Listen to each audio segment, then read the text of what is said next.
Now, the thing about doing an intro for a stream is you don't know the exact second that it starts, so you have to wait just a second in order to say, hello, everyone, this is HES Getsuka here. Welcome back to another casual stream. This is a late night one for most of the world. It is 7 p.m. Pacific time, which means it is late everywhere else in the world. East Coast, what time is it? 7, 8, 9, 10 o'clock at night is when we're starting this. Europe. Time is it over there for all y'all's? It's like, what, 4 in the morning or something crazy. Just got some McDonald's, you know, as we do, which is always nice. Nothing like having, you know, Coca-Cola right before bed. It is super good, though. All right, so you guys know what I got to do. You know what it is. I got to let the peeps know that I am streaming. I am streaming. Once again, way too late for anyone to even be awake or whatever.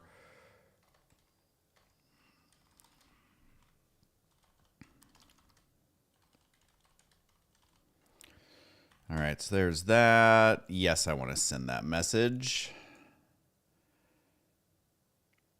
Hey, Mike, missed you this weekend. Well, I re-uploaded one of my favorite games right before this stream, so that is on my YouTube channel. Plus, of course, you can watch the VODs. Probably watching VODs on YouTube is better. But the VODs they go on Twitch, but not for very long, I think. I make my VODs public, which most people don't do. I think they don't do it public because they want it to feel exclusive. I'm like, I don't care. I'm not going to overthink it. I will say, though, that the stream last night, was it last night? Sunday? Yeah, that was yesterday. That was actually my biggest stream yet. We did have the epic raid of over 500 people. But what's crazy is that stream ended up being bigger overall than the raid with Artosis, which was over 1,000 people. So I don't know. People were saying that my stream was featured or like something. I don't know. I was like streaming while I was doing it, so I couldn't quite follow what was going on, but people kept saying like, oh, someone at Twitch watches Husky. And I'm like, I don't know what that means. Oh, Artosis is actually casting some StarCraft 2 right now. So this is going to be a super chill stream because everyone that is awake and actually watching StarCraft, they are over there watching our boy Tosis. Although if you say his name backwards, it's Sisatra. Sounds like a opera singer. Sisatra? Pretty cool. I don't think anyone has discovered this before. Yeah, I know. It's it's super late for most people. So this will definitely be quite the casual stream, which is fine by me. Kind of am a fan of casual, you know? Okay, we got to get my chat going. I just posted it on the old Discord. All right, there we go. Just popping in to say goodnight since it's 4 a.m. here. Thanks, Linda. I was literally just joking that literally everybody's going to bed as I'm streaming. And Artosis is doing StarCraft. Who else is doing StarCraft? I don't even know. But we went from my biggest stream to what's going to be my teeniest stream because of poor timing. You know, it's all about that poor timing in life. Story of my life. I will say the thing that I timed the best was casting StarCraft originally. That timing couldn't have been better. Unfortunately, I think I was a little ahead of my time because esports didn't hit mainstream until like League of Legends. But I could just never get that into League of Legends. I personally just don't find games fun where you're controlling one character. I just don't find it fun. I truly don't. I think people get like more of a connection to the players maybe because they're like that one character embodies them. Oh my God, sorry, my nose. I don't know if it's allergies. Sorry, I know nobody wants to see this. Oh, but like my nose is so tickly. Oh my God, it's still going. Don't worry, guys. This can't infect you through the camera as far as I know. Yep, it's 4 a.m. in Sweden. Should have been asleep a while ago. I feel that. What up, Andrew, on the old Facebook fam? Can you imagine if one of these days my Facebook just explodes It's like Facebook is like, we're going to put Husky in the algorithm, and he is going to get 10 million viewers on Facebook. Because if there's anything that people on Facebook want to see, it is StarCraft. Ooh, even Pig is casting StarCraft too. Oh man, this is a hyper competitive environment, as they call it. You know, in Bronze League Heroes, how I used to always say we cast the very best of the very worst. That's what it feels like to be like a top StarCraft streamer. You're literally the very best of the very worst. It's like StarCraft rarely has over like 2,000 viewers. Is it even top 100 on Twitch anymore? Like, especially if you were to take out like the few tournaments, I feel like it's not even in the top 100 anymore. So, you know, there's nothing wrong with being the very best of the very worst, you know? That's kind of how me and my friends were. Sorry, I don't know what's going on with my nose. I know it's the last thing people want to be seeing right now, but... All right, well, I don't really need to post it on Twitter anymore. I don't really need to post it on Facebook. If I was smart, I would do it on Threads, because everyone on my Threads account is active. You know what? Let's thread it up. You know, at this day and age, new and improved notifications. Get out of here. Nobody cares. We're gonna thread it up. We're gonna get such high engagement. Here we go. Streaming super late.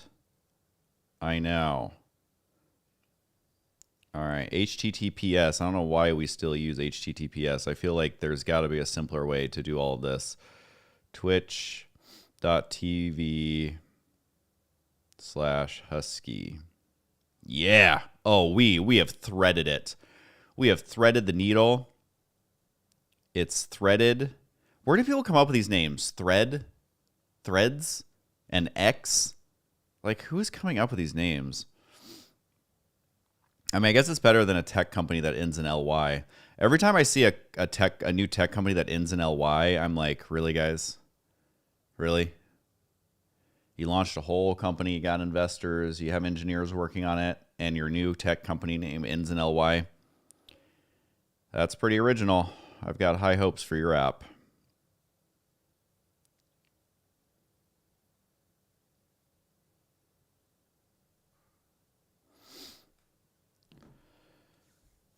Yeah, dude, I'm everywhere. Oh, hey, what up, Dave? I see you streaming all the time, yeah? I'm as many places as this thing will let me be. They're like, oh, you can reach a 5 times the audience to grow your viewership 100 times. No, it's like 20 people watching on all the other platforms. I'm kind of falling in love with Twitch, though. I'm gonna be completely honest. After the, I mean, honestly, Twitch has been surprising me. Like, my very first stream, I think, was around 100 people. And then it's just been growing from there. Lots of new people following, as I hear a ding of someone following right now. And sorry, I'm burping, I'm sniffling. This is just a gross stream all around. But like, people rated me a bunch. Artosis rated me. Sinvicta rated me. That one person yesterday who I forget their name. You know, they were awesome. I'm so bad with names. You know, if they raid me a few more times, then maybe it'll sink into my dumb brain. But no, it's actually been growing like way faster than I thought it would, especially doing StarCraft, because it's like, again, StarCraft not the most popular on the old Twitch these days, which is a-okay. You know, it's okay to be niche. Did you guys know it's technically pronounced niche? And now every time someone says niche, I just want to be like, actually, it's niche. And then they can be like, well, actually, it's niche.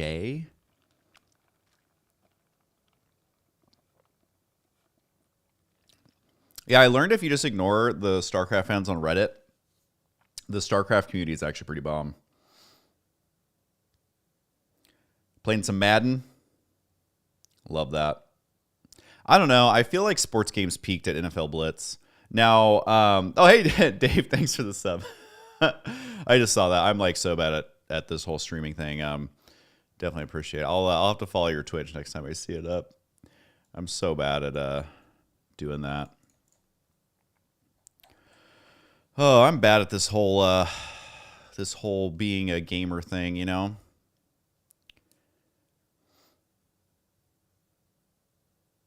You remember my first Facebook post about Facebook people being nicer than other platforms? You know, it's honestly crazy that even before Twitch is what shook me to my core. Like, no joke. Like, literally haven't posted on my Facebook in 8 years. It feels like longer. And I posted like one thing on Facebook, and there was like over 150 comments, like 100 comments or something crazy. And for a Facebook that is super dead, I was like, what? What are all these people still doing on Facebook? I guess it's the thing that everybody says they don't want, but everybody over the age of 30 still has. So that cracks me up. Like, my Facebook gets better engagement than the StarCraft Reddit. So I'll take it. I will take it. I listen to people on Facebook more than I do on Reddit. I kind of sound like your parents, admit it. Well, I read it on Facebook, so it must be true. Everybody on Facebook, they're so nice. They wouldn't go on Facebook and lie. They wouldn't do that. No. So I get all my news from Facebook. It's not the mainstream media who's feeding you lies. It's Facebook. It literally has the word face in it. You wouldn't lie face to face. And it also has the word book. But I think we should ban all books. But I also love Facebook. Oh, now my head's spinning. Now I need to sit down. I don't know where that joke was going, but we definitely went there. We definitely went there. All right, well, hopefully the link to my Discord is working. Our poor server boosting. I mean, that's a low blow. I got to be honest. Like, I get that they got to monetize Discord, but it is a low blow that they make your custom URL stop working immediately if you lose your server boosters. And I'm like, you know, for a small Discord channel like myself, you'd be losing Discord boosters all the time. Join Discord. And then you literally have to re-put in. It's so weird. All right. Well, whatever. Discord.gg/Husky StarCraft. All right. Hopefully that works. Hopefully that works. And then last time I typed it wrong. I just did Husky. StarCraft 3 really happening, you think? I've talked about this a lot. I won't ramble on too much about it. But I do think that if Microsoft ends up with Blizzard Activision, I think there's a much better chance for StarCraft 3 than the current Blizzard. But that's the thing, is I really do feel like Blizzard is similar to how they missed out on Dota completely, which means they missed out on League of Legends completely. I think they're making a mistake by not focusing on RTS. I think it's going to be yet another advantage they have that they completely fumble. You know, what was that Super Bowl that was like, what was it, the Seahawks? They were at the 1 yard line and they try and pass it on the last play. I'm not a big football guy, but I feel like that's the current vibe of like, just what are you doing? Because that's the thing, you have to remember, like, if you give up RTS, you're giving up both Warcraft and StarCraft. And, you know, obviously WoW is like way more profitable than Warcraft 3 ever was, but like, they can make it modern, and I've said this 500 times on my streams, they can make an RTS modern, but just nobody's waking up and deciding, you know what, this is what we're going to do. Yeah, set up Marshawn Lynch, that's right. I don't even follow football at all, and I know Marshawn Lynch should have had that freaking ball, man. I don't know what that was. I mean, I was reading, I think, when it happened, because even I was confused. I think they were like, oh, this play always works. There's like a 1% chance it doesn't or whatever. But I'm like, just give it to your bulldozer, man. Seems pretty straightforward to me. It's not a fumble if you pass the ball. Look, I know my sports ball terminology. How about they fumbled the game by passing? That makes me sound smart, right? Did you guys see the Rally Hearts post on Reddit? I don't know what that means. Man. What do I think a sweet new RTS could be? I mean, it's tough because StarCraft has so many like memorable characters and stuff. And I feel like a lot of the RTS games that come out, they don't focus on very good storytelling. And also like Command and Conquer, like it's basically all humans, which is fine. But I feel like a good RTS is the most fun when there's like alien races and and stuff. Whereas like, Starship Troopers, yeah, it can be a fun little RTS, but I feel like the Zerg Zerg and StarCraft are just a little bit more interesting than the bugs from Stormship Troopers. And there's not really like Stormship Troopers are, I don't know. I keep wanting to say Stormtroopers, but Starship Troopers. I don't know. It's tough to like capture the same vibe of StarCraft where all your characters are beloved and at least interesting. So I think it definitely needs a good story. It needs really cool characters. And yeah, most of the RTS games, it's like I don't like with StarCraft. I feel like I can build an emotional attachment with every single unit in the game because they're cute, they have personalities, they sass you, they make funny noises, like they move cool, they all behave completely differently. But a lot of the other RTSs, I'm kind of like, I'm not emotionally invested. It's hard for me to get that closeness, What about an RTS with AI generated voice lines? Oh, it's coming. It is 100% coming. And I don't know if everybody fully realizes how much AI is coming. But, they can AI generate characters. They can AI generate their voice. They can AI generate their dialogue. Pretty soon you'll be able to AI generate actual entire games. And then the future is the games are auto-generated in real time to be perfectly crafted to hit whatever part of your brain is the enjoyment part, and every single game will be perfectly crafted to be exactly what your brain wants. Whew, so that's something to look forward to. Both amazing and also terrifying. Same thing with movies. They'll be AI generated to be exactly what you want, and it's like then with all these crazy headsets they're making, it's basically like you're in virtual reality forever, and it's auto generated, and it'll be like those movies where people have headsets on the whole time and they never leave their homes, because why would you? Because it's basically, if you kind of think about it, your brain making dreams is very similar to what AI is going to be. I guess your brain can't be considered AI. It's literally the opposite of that. I don't know what we would call it. I don't know the official term, but that's basically where AI is going to get. Is like you always wish, like, oh, I wish I could create my perfect dream. Well, that is exactly what AI is going to do. Only you're going to be awake for it. But then you'll probably get so sucked in that you won't remember if you're awake or not. And you might actually forget to sleep, which means that the headset maybe will have to like put you to sleep because you're going to be so invested in this world that's auto-generating in real time that it's better than the real world. So you're going to forget to sleep because the AI generated world is going to feel more real than your current body.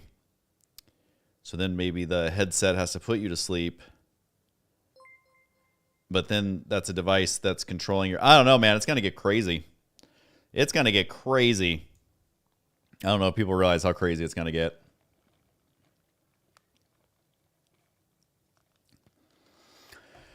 But then where's the community aspect? No, I mean, that's true. But I mean, look at the VTubers. Like, they're already getting super popular.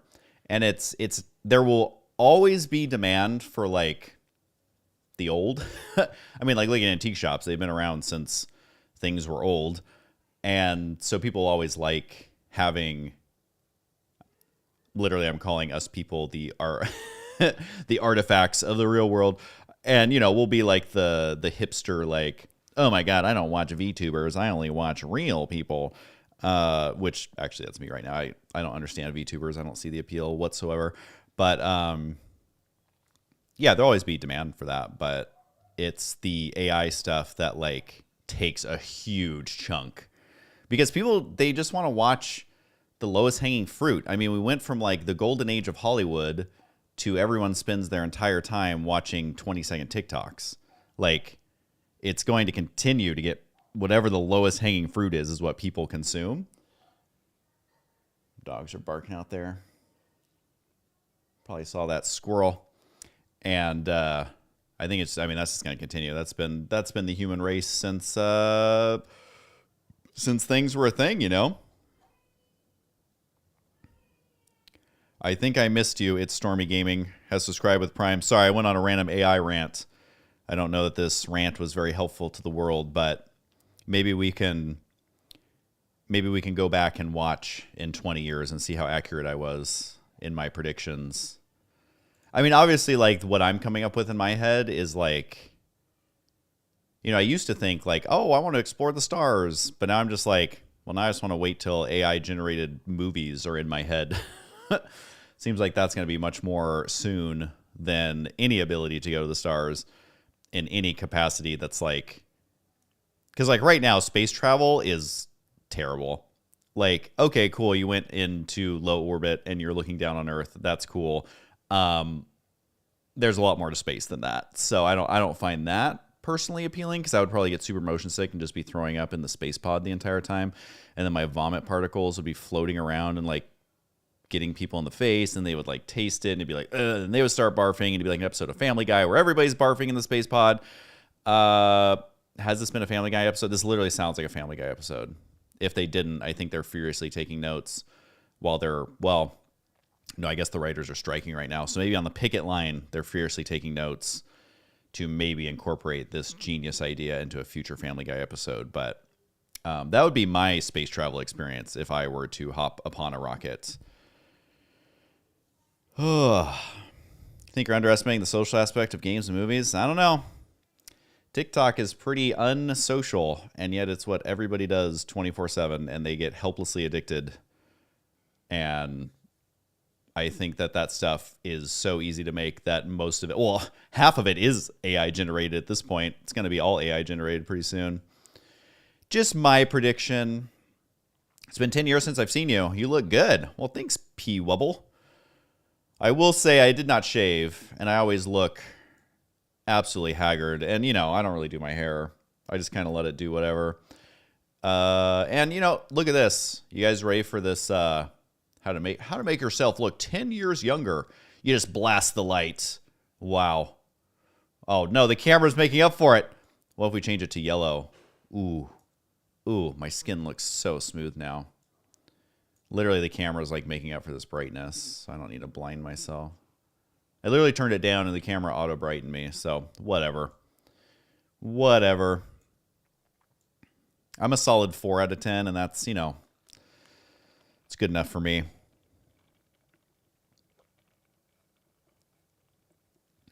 Are we affected by the writer's strike? Well, I mean, I guess it depends what you mean. Like, because obviously the writers are striking.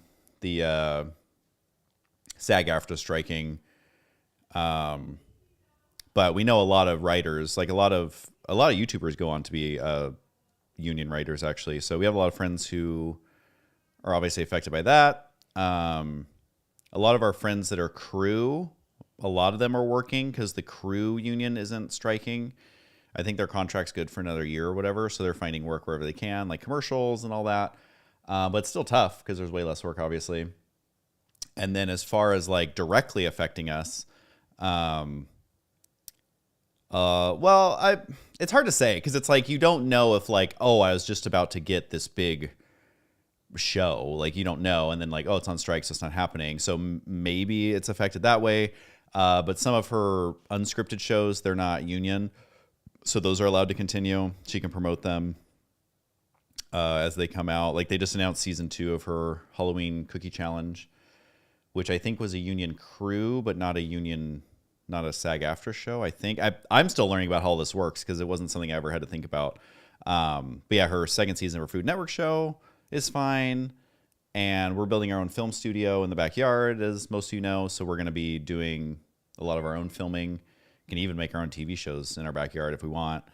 And yeah, so I mean, it affects us in that there may be things we don't know about. And also a lot of our friends are directly affected, which hopefully they are able to get through. Because I know it's very tough for a lot of people right now. Very, very tough. Yo, what's up, Husky? Not much, Ghost Matters. Just kind of hanging out. Just kind of chilling. All right, actually, oh, Francis Yu has also subscribed with Prime. You know what's so funny to me is like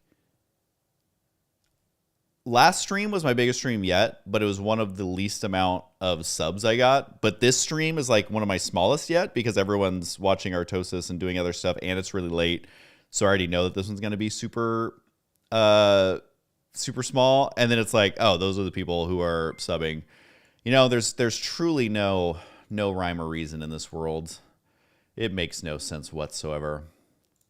All right, so let's bring up my old Twitch here so I can at least see the notifications. So I can, like, yeah, what were the stats on the last one? Is this telling me? Yeah, my last stream was like 130 followers and almost 3,000 viewers, which was basically double what the stream before that was. Totally wild. Totally wild. All right, so we're going to pause that. All right, well, thanks for all the follows, everybody. Zarvin _ CDX89, P Wubble. It's Stormy Gaming. A Namisk. A Namisk. Radul _ X. Freezer Burn Vinny. That doesn't sound very comfortable. Woo Bleedu. Woo Bleedu. Mouse 2100. Hannah Bug 523. Ooh, these are the people who followed like after my last stream was already over. It's always my favorite. All right, who's it texting me? Automated spam. Get out of here. Get out of here, my guy. It's like, yes, my bank, I did eat McDonald's for the 5th time this week, all right? I sure did. Do you really got to text me about it? In fact, if you would just tune into my stream, you would know that. So what are you guys up to today? Are you waking up or going to bed? Like, where in the world is it like 4 p.m. right now? Where in the world is it 4 p.m. right now? Is this going to tell me when I Google it? Let's see. Oh my God, this Anchorage. It's only 6 p.m. It's 2 p.m. in Auckland. What else we got? Calgary, it's 8 p.m. Yeah, it's basically nighttime for everybody. All these are like 3 a.m., 7 a.m. Trying to think of like where is it like 4 or 5 p.m. right now? I feel like it's literally nowhere. timeanddate.com/worldclock. It's basically telling me everybody's asleep. Wait, sort by time. Here we go. We're going to figure this out. All right, Honolulu. It is 4 p.m. That is the only one.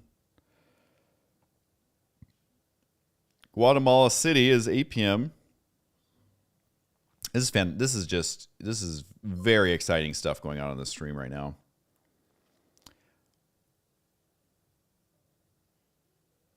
Auckland, Suva, Melbourne. Good old Melbourne. It's noon, basically.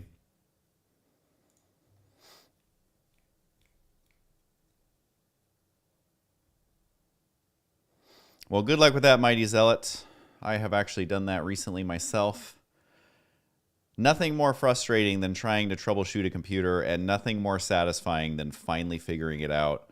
And every single time you're like, well, I did the same thing 25 times and it finally worked, and I have no idea why, but I feel like a freaking genius. I feel like a genius. That's me every time I fix a computer. I'll help my friends and family fix their computers, and they'll be like, oh my God, how'd you fix it? I'm like, it's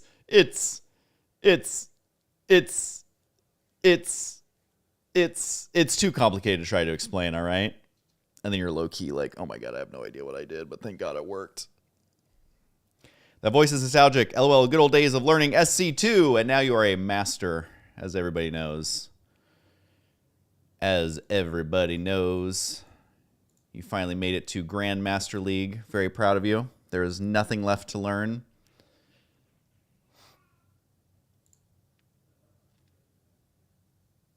I always screw up the pins for the power and reset. Yeah.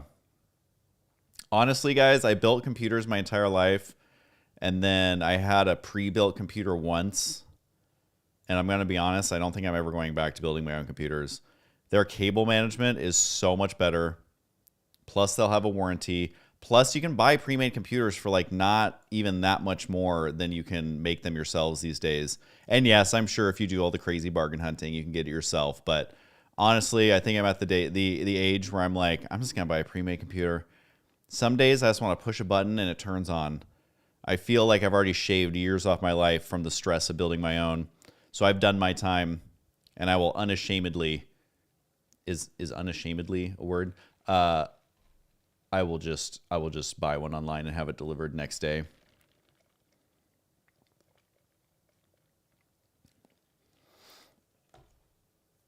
All right. Well, I'm trying to think. I'm actually kind of feeling a little tired today. I kind of wanted to record a video of talking about Brood War 2 because I haven't actually made a video on my YouTube channel talking about it, and I already have the clickbait title picked out. Reddit is going to love it. I want to call it I Saved StarCraft 2. That's just so, it's so many triggering aspects to that title for Reddit that it brings me a great amount of joy just knowing that they'll love it so much. Or like, we fixed StarCraft 2. And I was thinking of making like putting a little halo around my head in the thumbnail with my really annoying thumbnail photos that I have. Those photos are like 3 years old, and I'm like, oh, they're just so cringy. I'm just going to throw them in there. Just keep them going. This day and age, it's all about the cringe. It is all about the cringe. Exactly. Pog face with a halo. Exactly. So I'm thinking I kind of want to make like a 20-minute video on this stream. I should have shaved, man. You know when you roll into work and you're like, oh God, why did nobody tell me I look like this? That's like me right now. That is me at this very moment.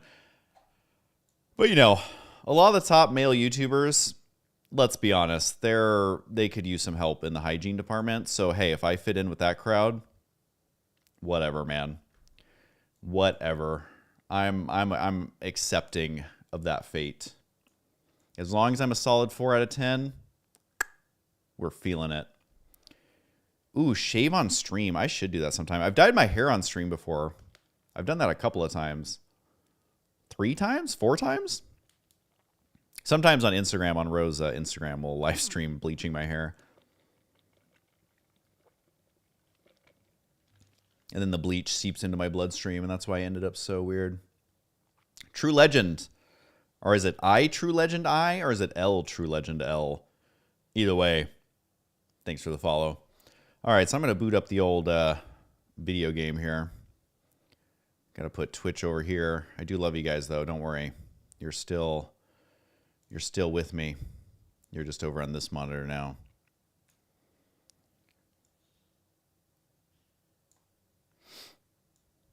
All right, and then we got to start videogame.exe.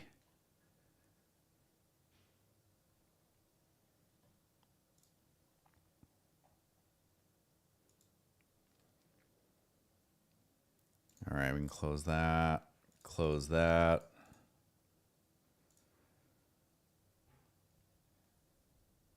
You don't remember anymore. It just auto-fills in. Love to see you cast Row playing SC. See, that's one of those things that you say you want. And then when it's actually happening, it's like, oh God. Oh God, what have I done?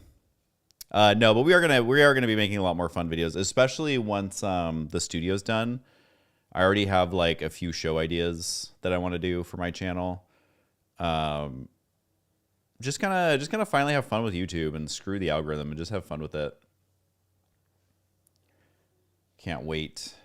And we have some really good remote editors now that I love. So Can make Mo content. Why is my videogame.exe not working? All right, Battle.net crashed, that's why. All right, here we go. Booting up videogame.exe. I kind of love a chill stream. Although I'm gonna have to bring the energy for this video that I want to make. So you guys will see. I basically conserve my energy all day with my low energy personality, and then as soon as the video starts, it's like, boom, boom, all the energy is here.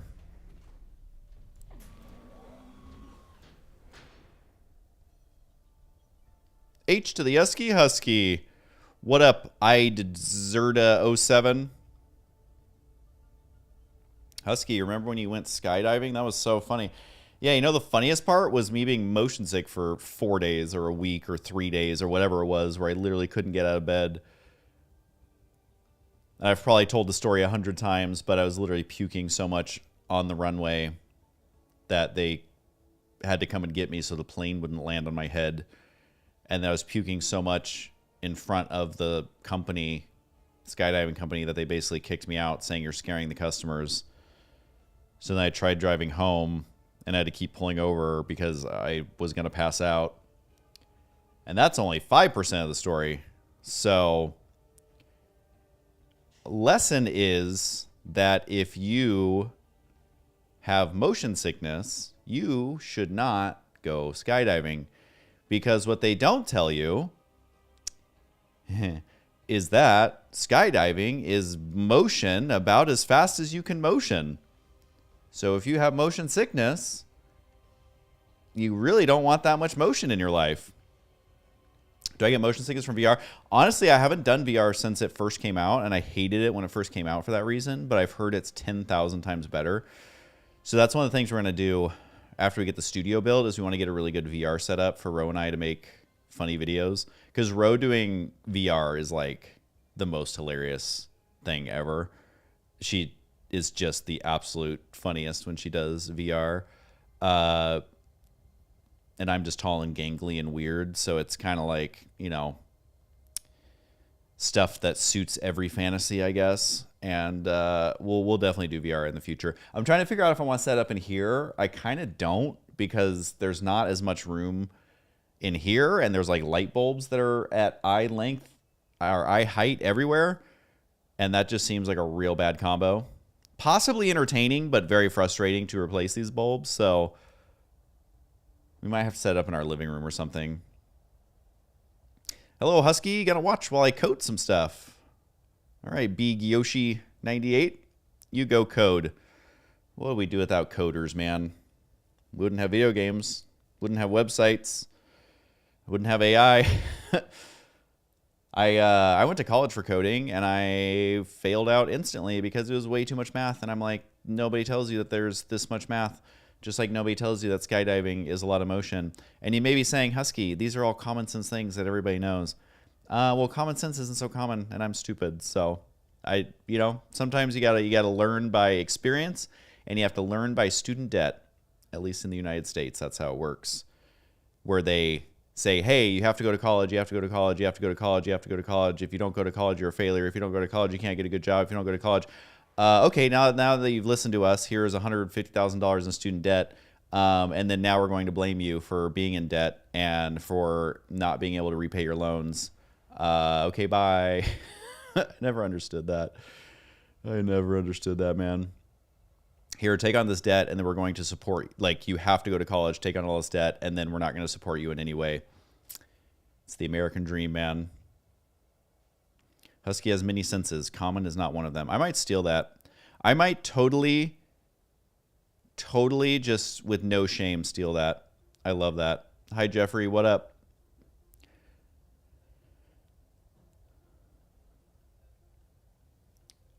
And that's what I love about Ro, is literally just like her reactions to everything are just so funny.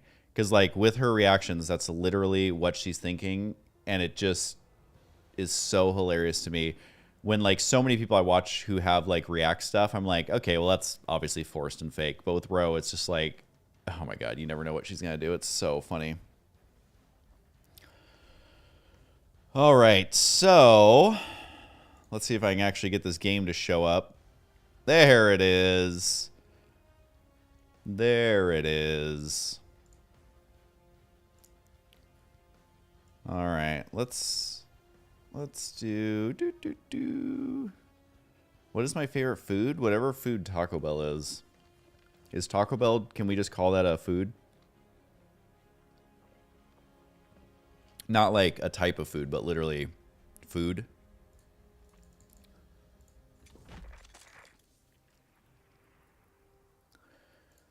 Okay, so what I'm going to do... So this is going to be kind of interesting, because this is more making a video as opposed to a stream.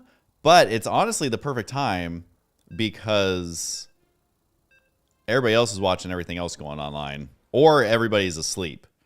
So if I'm going to be doing this, this is the time. Okay, so actually I want to start this video. I want to start it on BattleNet. So I'll show you guys what I'm going to do really quick, which I know it'll be super exciting for all y'all. But basically Zettel made this just little tester map that has all the units that are in Brood War 2.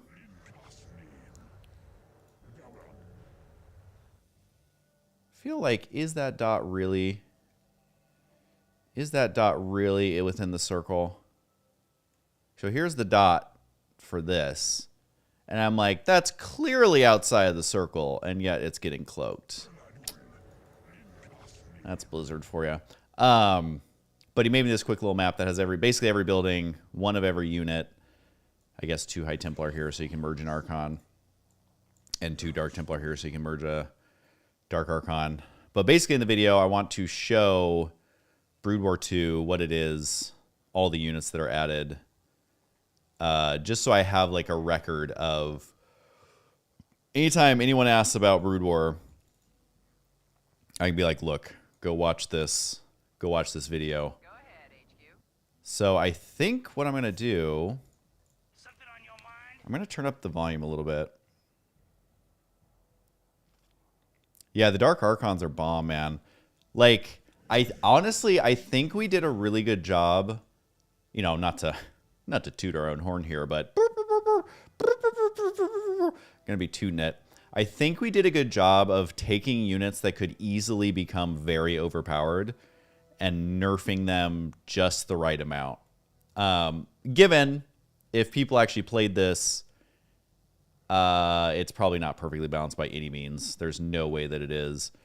But like the Dark Archon in campaign is crazy OP. It attacks, it mind controls, it has confusion. It's like everything about the Dark Archon in the campaign is super broken.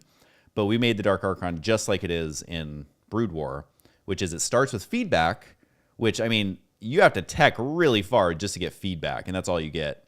And then you have to research Maelstrom and mind control. And then when you mind control it, you lose all your shields and blah, blah. So it's like it's a lot of work to get to that point. I mean, you have to make 2 Dark Templar, make the Dark Archon, also research it, which is 200, 200, and then you get it, but it's 150 energy, so it takes forever to get to. Anyways, so I feel like we kind of nerfed them to be more balanced, but still fun was the plan. All right, so basically what I'm going to do is you'll get a peek behind the curtain of how I make a video. Most of my videos, even back in the day, I made in one take because I don't like to edit. So I would try and do as much in one take as I could, which is probably why my channel fell off once people started getting much better at making YouTube videos, because I was like, well, I don't want to edit. I just want to yell about video games. So that is my style. All right, so custom arcade. All right. Okay, hold on. What's going on in chat before I start this video? So let's see. Miss having ultras as a Protoss. Okay. Wait, there's a new game coming out or a custom game? Basically, I'm asking for a ladder. Well, I wish Brood War 2 could have a ladder. It would be so fun. I don't know who I have to send $100 to at Blizzard, but I wish that they, just for a week, no, just for April Fool's Day. Come on. Come on. For April Fool's Day, give us a Brood War 2 ladder. It's not too much to ask. I think it's just the right amount to ask, you know? I just found out why people hate the tiny screws for the M2 SSD. I can't unscrew it to get the SD out. Madness. I'm sorry, man. Computers are the worst. I'm telling you, this is why I buy pre-made now. And again, it's like how I say I don't like anime, or I don't watch anime. I don't have anything against it. I don't read a lot. I don't take care of plants. I don't say all the trendy things. So we'll add this as number 4 to the list. I will buy a pre-made computer, I think, from here on out and just get exactly what I want and not have to pull my hair out. Although the other day I did have to, on one of these computers, it finally was starting to die. So I had to take out one of the graphics cards because it's one of the old computers that had 2 graphics cards in it. And then the other one, I did have to swap out the hard drives because they finally died. Because we abuse the hell out of our hard drives in this household. It is a very abusive relationship with our hard drives, with how much footage and editing and like dumping, you know, sometimes like almost a terabyte of footage, then deleting it, then re-uploading it. It's like our hard drives are just like, oh my God, make it stop. Somebody call the police, because this is absolute madness. All right, so I'm gonna make let me like a 20-minute video here. We'll see how it goes. Let's see. I'm gonna even do like, we're gonna switch between main camera and my face. Oh yeah, chat's gonna be in this video. Absolutely fantastic.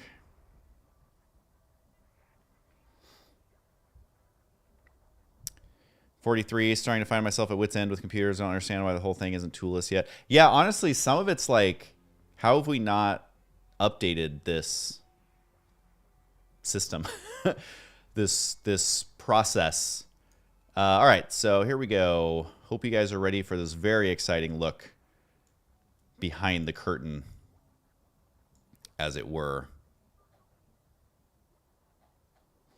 Yeah, there's a lot less cables, which is nice. I was way behind on the party. I didn't know you have hard drives that you plug directly into the motherboard now, and they're like this big. That blew my mind, because I've been not paying attention to computers. I'm going to be honest, I don't sit and watch tech channels all day, or at all, or ever, or once. And then, yeah, when they shipped this newest computer, I was like, guys, you forgot the hard drive. And they're like, no, you idiot. It's this big, and it's stuck to the motherboard. To be fair, though, that computer they sent, the GPU was dead, and so it wouldn't even post. So I thought they forgot the hard drive, which is like a logical thought. But it was because the graphics card was dead and they had to send a new one. So, you know, it all worked out.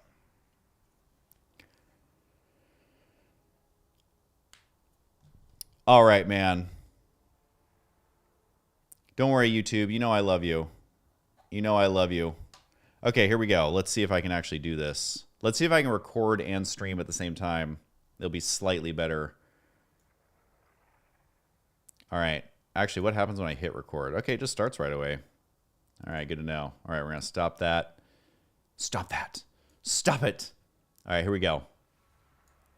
Hello, everyone. This is HESKetsky here. Welcome back to my channel. And I always mess up the intro, guys. We gotta scratch that. Throw that one in the dumpster. Sometimes I don't think about what I'm going to say ahead of time. And then when I get there, I'm like, All right, we're going to try this again. This is a peek behind the curtain. You guys think everyone you watch who makes videos gets in the first take? They probably do, but not this guy.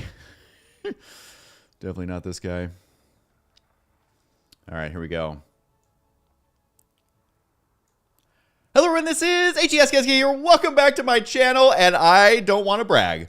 I don't want to toot my own horn. I don't want to hype myself up more than I probably should be allowed to in the state of California. But I have arrived, and I have saved StarCraft. Now, I say that totally unironically, of course. If I had the editing power to put a halo above my head, I totally would. But I'm actually super excited for you guys to basically experience the map that myself and Zettel have made. Did it actually save StarCraft? No. Is it the most balanced map in the world? No. However, I honestly enjoy playing this map that we made more than playing standard StarCraft 2 on ladder. I love it so much. It is called Brood War 2 Husky Edition. It is on all 3 servers now. So if you're a super tryhard playing on the Korean server, you can even play it there. It is super fun. Chat is joining us. I don't know what they're saying because I cannot multitask that much. So chat, be super cool because this is actually, I'm recording this video live for the stream and also for the old YouTube. So I'm going to go ahead and switch into the game. We are going to multitask right here. So if you guys would like to play Brood War 2, I'm going to show you how really quick, and I'm going to talk a lot about it. Please stay tuned and watch.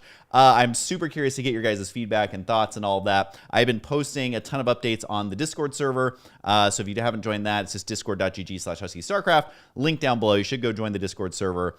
If you're watching on stream right now, go join the Discord server. But I've been doing a ton of updates there. And my good friend Zettel, who is the one that made Imba League, he also made Brood War 2, and he's put like hundreds of hours into this. And I'm so thankful to him for taking the time. He's got a whole life, you know, as people do, but he still found the time to do this for you guys. Came out of retirement, you know, he thought that he had retired from the force, but he is back. And anyways, it's called Brood War 2. So if you go to the arcade on any server, it is on your server, it is on the Americas, and it is on the Korean server, and you just type in, I think you can literally just type in Husky, because he put Husky in the name, which makes it easy to find. So right here, Brood War 2 Husky Edition, and then the man Avex loaned us his Big Game Hunters map and made a few tweaks to it to make it better. But it is right here, and you can create lobby, and you can either do Big Game Hunters 4v4, which is what I love to do, because I mean that's classic Brood War. Then that's how you would do it, or you can do it as an extension mod, which I actually didn't know that these things existed. Because I'm stupid, as you guys have quickly learned. But basically, if you go to any melee map, it can literally be any melee map. I usually use the Blizzard ones just because they're, you know, they're kind of finalized. If you do create with mod, and then up here in the top right side, if you search for, can you just do Husky? Yeah, so that'll pop up. So you search Husky, Brood War 2 Husky Edition right there, and you can create the mod into any melee map, which is super, super cool. Now, this video is going to be a little lengthy. I hope you're along for the ride. I'm super excited about this. This is a video I've wanted to make for like 10 years, and I never could figure out exactly how I wanted to put it together as far as the map is concerned. But I woke up one day and I was like, Zettel, you have to come out of retirement, and we have to make this map. So I'm so excited.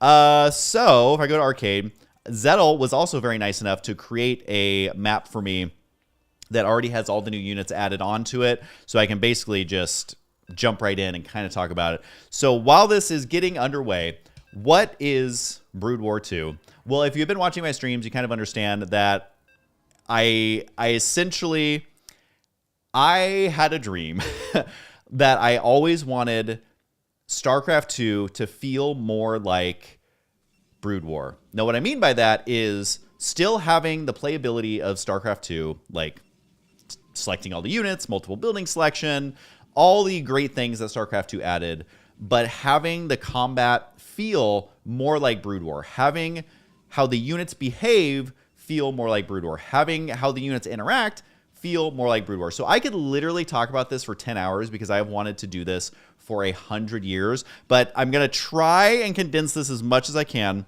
I have a feeling, knowing me, this is going to go very, very long.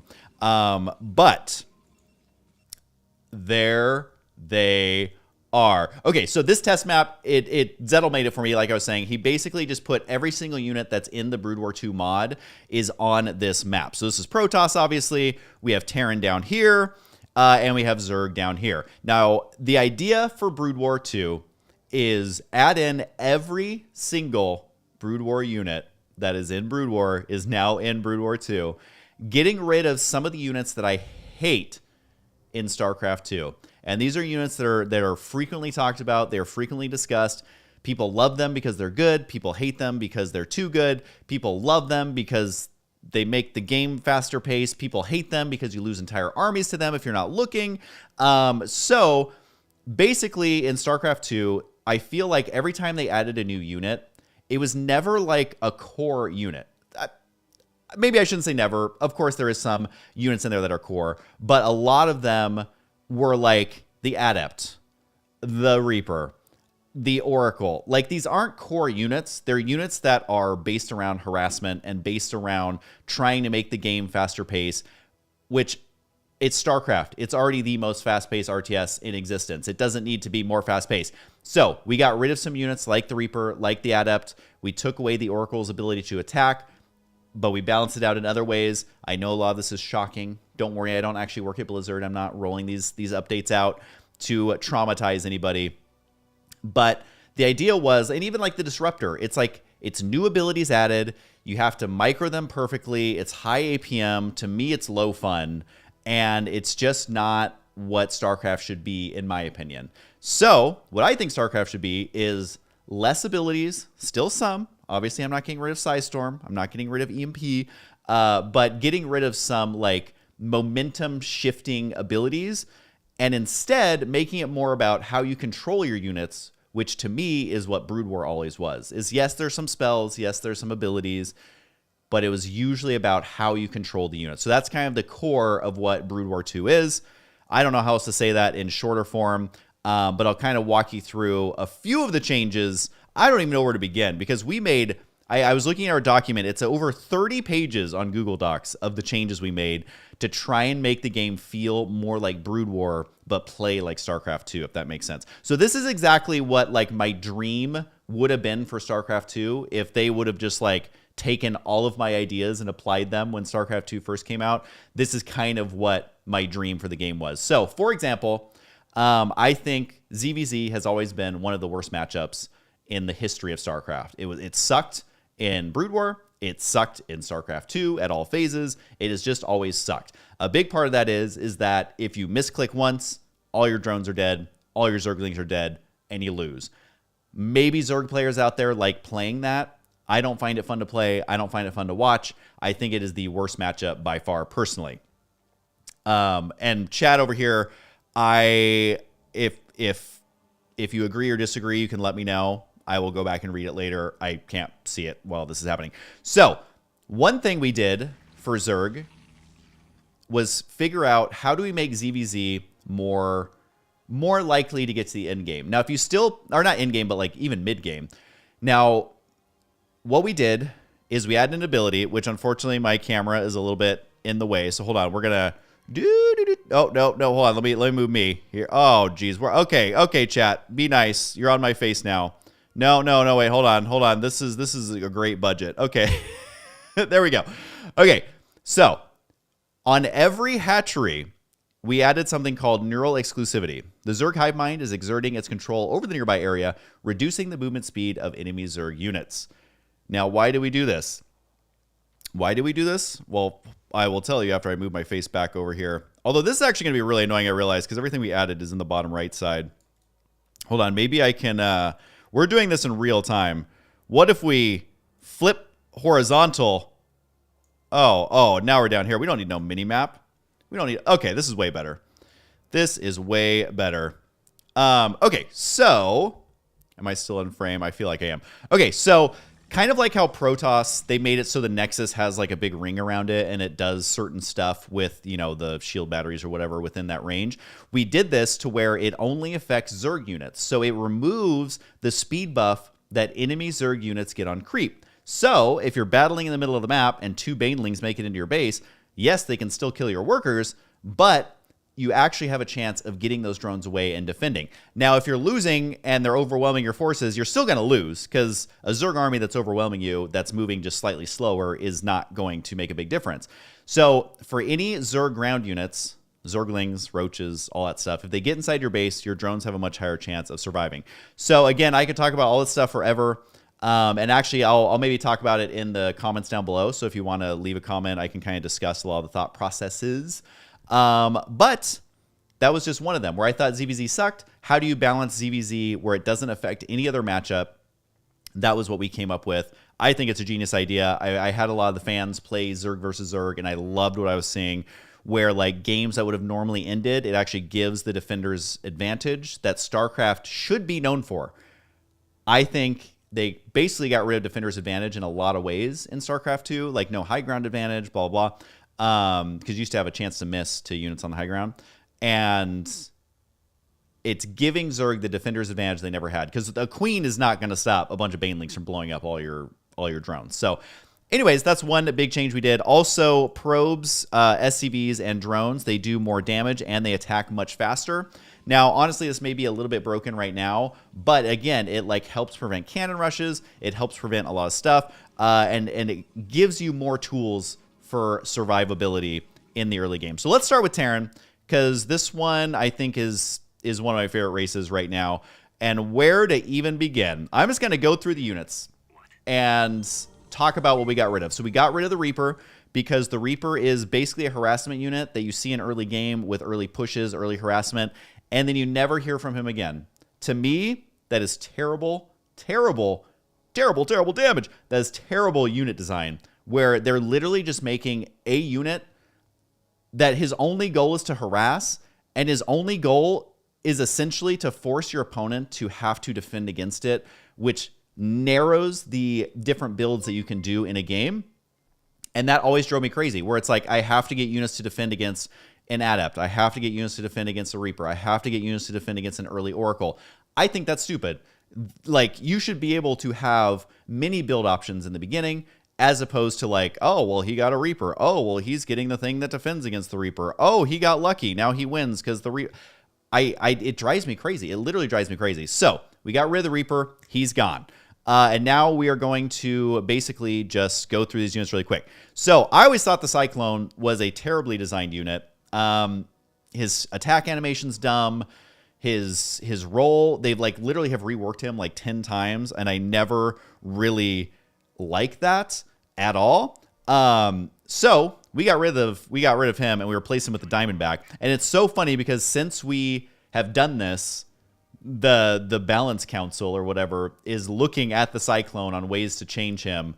But honestly, I think the Diamondback is where it's at. So the Diamondback is a campaign unit. We balanced him, of course, because the campaign version was absurdly broken. But he has replaced the Cyclone. He's way cooler. He's like super edgelord down here. He says all this emo stuff. I love it. His car has a little like headlights on it, which is super cool. I think it adds character and dimension to the game. He can like run around and like light up stuff with his lights, which I know is super important for me to talk about. But he can scoot and shoot just like the Cyclone can.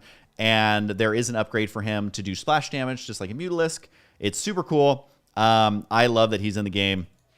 Good old Thor. We didn't really make any changes to him as far as I can remember. He can still do his different little things. He's the Thor, man. He's been pretty solid since the game came out. Love him. Goliath is indeed online. Oh, one thing I do want to mention as well is Zettel took basically 2.5 years worth of time in adding all of the Brood War sound effects. So you won't be able to hear him the best on this video, but all the Brood War sound effects are in the game, which just adds so much ambiance, and it makes it so much more fun to play. I'm sorry, but the Brood War sound effects are vastly superior to StarCraft 2. So we got the Goliath. Right now, he does extra damage versus Massive, just because battle cruisers are really good right now. As many of you know, carriers are always good. So he does extra damage to Massive. Good old Goliath is back. The Vulture. Oh, I love this sassy man. So we put him in. He can get 3 Spider Mines once you upgrade them. The Campaign Vulture could like recharge his Spider Mines, but we wanted to stick to Brood War, so you only get 3.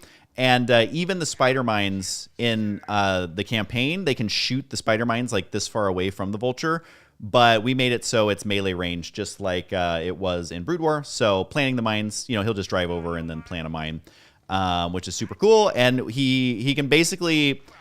Zettel has been tweaking the numbers around to make him like be able to attack very similar to how he does in Brood War. Of course, it's 2 completely different games. You can't make it exactly the same, but you can kite with them pretty well.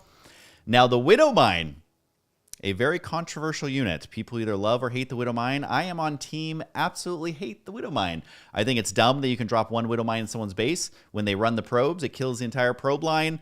Might be exciting for a game or two, but I think that it completely distracts from what StarCraft should be. And like in StarCraft 2, there's so many moments where it's like, well, and I lose. Whereas in Brood War, it's like, yes, there were those moments, but your units were usually spread apart. They had a slower time to kill. Like, it was very rarely like, oh, I misclicked once and my whole army's dead and now I lose. The Widow Mine was a unit that did that. So the only change we made to the Widow Mine, going to be very controversial, but I stand by it fully, is once it burrows, it cannot attack workers. So it can attack everything else just like it normally does. But I feel like mines attacking workers is not very Brood War-esque. And we have basically buffed workers across the board with their survivability to try and make that carry on. So, hey, people can be mad about it. I personally find it much more fun. Siege Tank, he's pretty much the same other than him getting the voice lines from Brood War. Hellion, basically the same. I mean, I didn't really need any reason to change the Hellion. I feel like people losing all their workers to Hellions, like, that doesn't happen as much as it used to. I feel like people are getting much better at defending it. Anyways, he didn't seem to be a very aggravating unit to play against. Marauder, he's our big boy. He's doing just fine. Firebat. So we add the Firebat in. And if you guys remember from the campaign, the Firebat is like a big beefy unit, just like the Marauder. It didn't sit right with me because he's not a big beefy unit in Brood War. So Zettel kind of shrunk him down. You can kind of tell he like squished him in a little bit. So his proportions are a little bit not what you would expect, but we made him feel much more like he does in Brood War. We're still working on the balance of his attack because I want him to be a good unit, but not a unit that you just mass and you can completely destroy everyone's army. So he's a very tough unit to balance correctly because he's either overpowered or worthless. So we're still tweaking that, but I love having our Firebat boy back. Good old Science Vessel. And we have made the Science Vessel. I'm trying to see, I'm like, is my face in the video? I think it is. So we have made the Science Vessel just like he is in Brood War. So that means that he does not get his super overpowered repairing of mech units, which I know is super fun in the campaign. It's super broken in multiplayer. And we wanted to feel like Brood War. We didn't want it to be like, oh, putting campaign units in StarCraft 2. That was not the goal. So does not repair mech units. Does start with good old defensive matrix, just like he does in Brood War, and got the Irradiate, which you cast on bio units, or, well, you can cast it on anything, but it only damages bio units, so you get that fun eraser play where you irradiate your own Science Vessel, run them over the drones, all that fun stuff. And EMP has been moved to the Science Vessel, just like it was in Brood War, which means our Ghost, what's going on with him? Well, he does have the steady targeting. He does have Lockdown now, which, if you guys know, they kind of added this similar ability to the Raven, but we gave him the true lockdown that he deserves. You have to research his stuff, plus cloaking, plus nuke. So he basically is the same Ghost that he was in Brood War. We're still figuring out the cost for him, because in StarCraft 2, Ghosts are much more expensive. Like the Ghost fills a completely different role in StarCraft 2 than it does in Brood War. So we're trying to figure out exactly where we want him to stand. So for now, he'll stand over here by the Science Vessel. Now, the medevac has been changed to the dropship. It can no longer heal, and it does have the booster ability, because I do feel like Ignite Afterburners is something that's necessary in StarCraft 2. There's just so much anti-air that we decided to keep that, and it basically is a dropship, and that's what a dropship should do, is drop stuff. Now, since we got rid of the heal from the medevac, which I always thought medevac was such a weird unit, I feel like it would have been so much more fun to watch if there was medics instead of medevacs. Just my personal opinion. Obviously, I'm not a Terran player. I know the medevac is beloved, but we have added in the always cute, always adorable medic. We have made her healing range 1, just like it is in Brood War. However, we did add a medic range heal upgrade, which makes her heals attack basically the same distance that a medevac used to.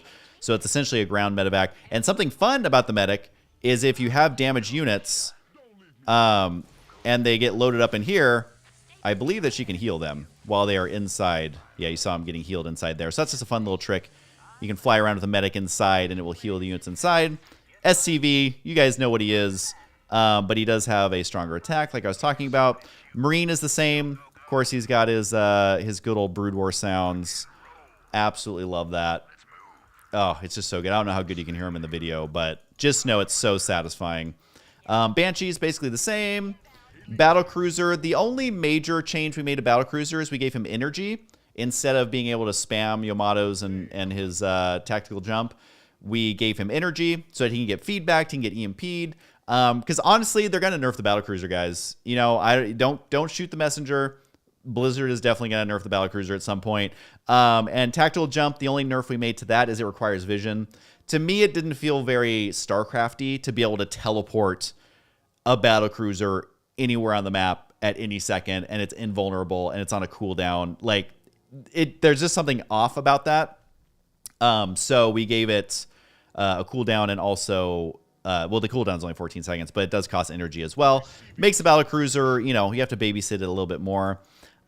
This unit I am so excited for. Oh, we also got rid of the Liberator because we added in the, well, I say Valkyrie. Artosis says Valkyrie. So however you want to say it at home is totally fine. But this is the only skin in the game that they have for the Valkyrie. So Zettel made it much bigger because in the game it was literally only like this big. It was so funny. And does splash damage to light air units as it should. It's super cool. Like the attack animation is awesome. Oh, only shot one there. But basically it just launches all the missiles. It's super, super cool. And we gave it the Liberator portrait because we got rid of the Liberator. Here's the good old Wraith, which if you guys remember the Wraith, pretty fast unit-ish. I might need to make him a little bit faster, honestly. He feels a little sluggish. But he sucks at ground attack, but does lots of damage versus massive. If you research cloaking, it gives it to both the Wraith and the Banshee. Then the Viking, he does versus armored, he does extra damage, so he has a little bit longer range, but we didn't change him at all. And as far as upgrades, the only new one here is the Metakiel range.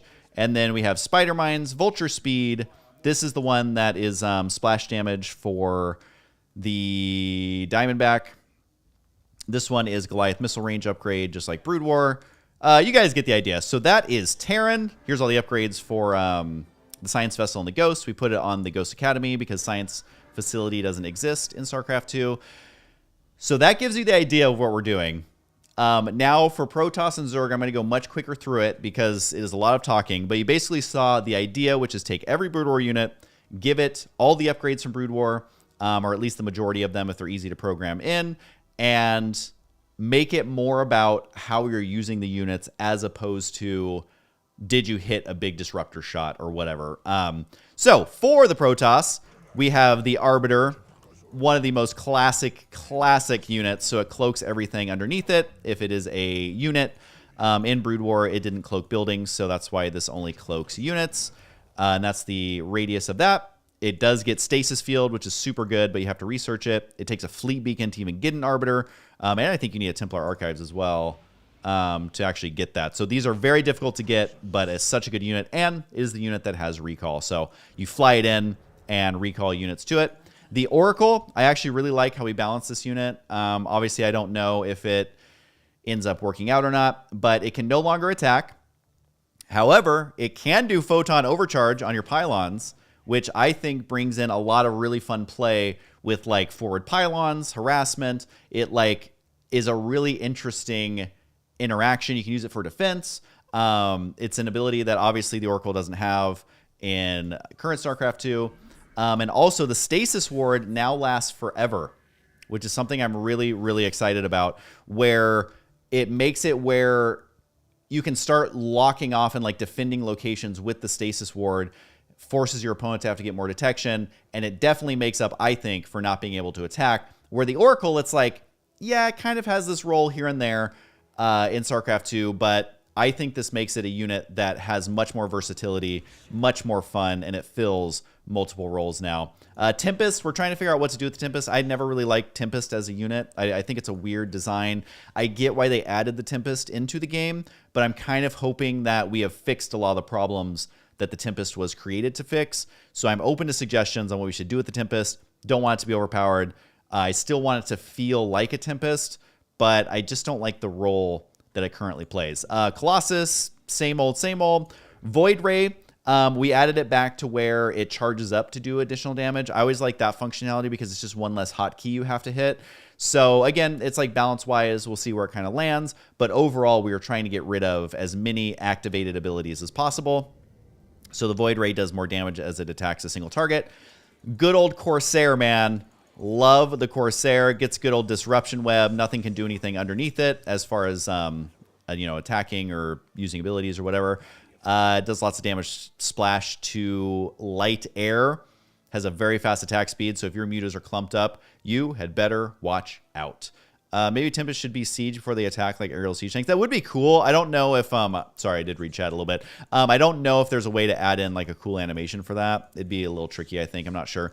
The Phoenix, he pretty much stayed the same. And yeah, the Phoenix and the Corsair do fill a very similar role. However, I figure, you know, Corsair is going to be much better against mutas, and then that allows the Phoenix to play a role of like mostly focusing on Graviton Beam, a little bit of harassment with the shot. Yes, there is some overlap, but honestly, I'm okay with units overlapping. I don't think that that ruins a game by any means. Our Probe, he's the same, just better attack. Sentry, the only thing about the Sentry is he actually got a little bit of a nerf, which I know the Sentry doesn't need a nerf, but we got rid of Hallucinate. And I'm trying to figure out what role the Sentry is going to play in the future, but I didn't want to make him feel like a whole new unit just because I took something away. More on that a little bit later. Good old Zealot, he's pretty much the same. Stalker, he's the same. Then our boy, the Scout. Oh, I've always loved the Scout. Sucks at ground attack, but is very good versus... oh, wait, these actually need to be updated to do additional damage versus massive. But either way, the idea is that I want an air unit for each race that is good against like the capital ships. So this one's going to be doing extra damage versus massive. But it's the Scout. Things are in flux. Carrier, the only change we made to the Carrier is all the Interceptors launch at once, which is really good. Because in Brood War, that's how it worked. All the Interceptors launched at the exact same time. And so that's partially why we're adding units that are good against capital ships, because the Carrier is so good now, especially when you have a ton of them. Like, they all launch instantly. It's kind of crazy, which I love, though. It makes it feel much more Brood War. The Immortal, we brought back the Hardened Shield. I always thought Hardened Shield was, like, the perfect Immortal ability. It just felt fun. It felt unique. It made it feel like it could have a role throughout the entire game. So I just like Hardened Shields more. It feels more StarCraft to me. So we went back to that. Yeah, and then Dragoon.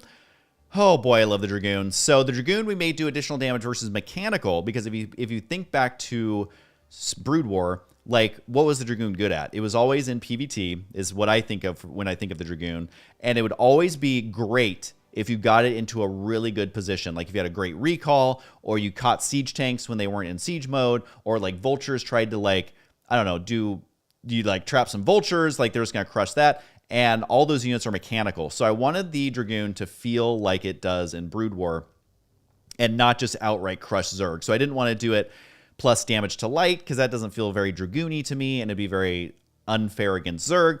So he does additional damage, and he kind of moves. I think we have a good movement speed where he moves just slow enough that it feels clunky, because that's like classic Brood War Dragoon.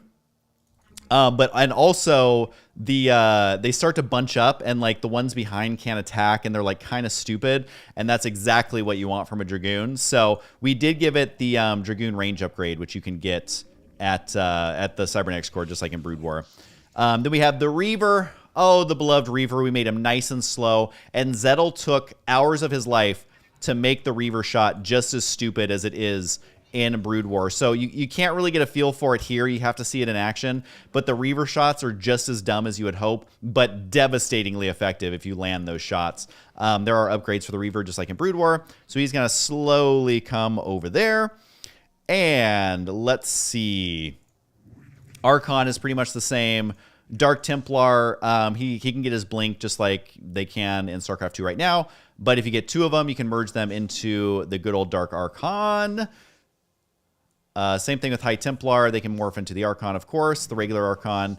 But the difference with High Templar is we did give them attack, because I love that they finally added that in StarCraft 2. I think that's kind of cool. But they have the old school Hallucination now. So Hallucination got taken from Sentry and put on the High Templar, but it works like it does in Brood War. So you hit Hallucination, and then you click on a unit that you want to hallucinate. So if you want to hallucinate Dragoons, there they are. If you want to hallucinate, I mean, literally anything, Warp Prisms, there they are. Obviously, they can't use their abilities, but that is exactly how it works in Brood War, where you basically hallucinate specific units, which is super cool, and I love that, and it's just kind of classic Brood War. So that is exactly how Hallucinate works now.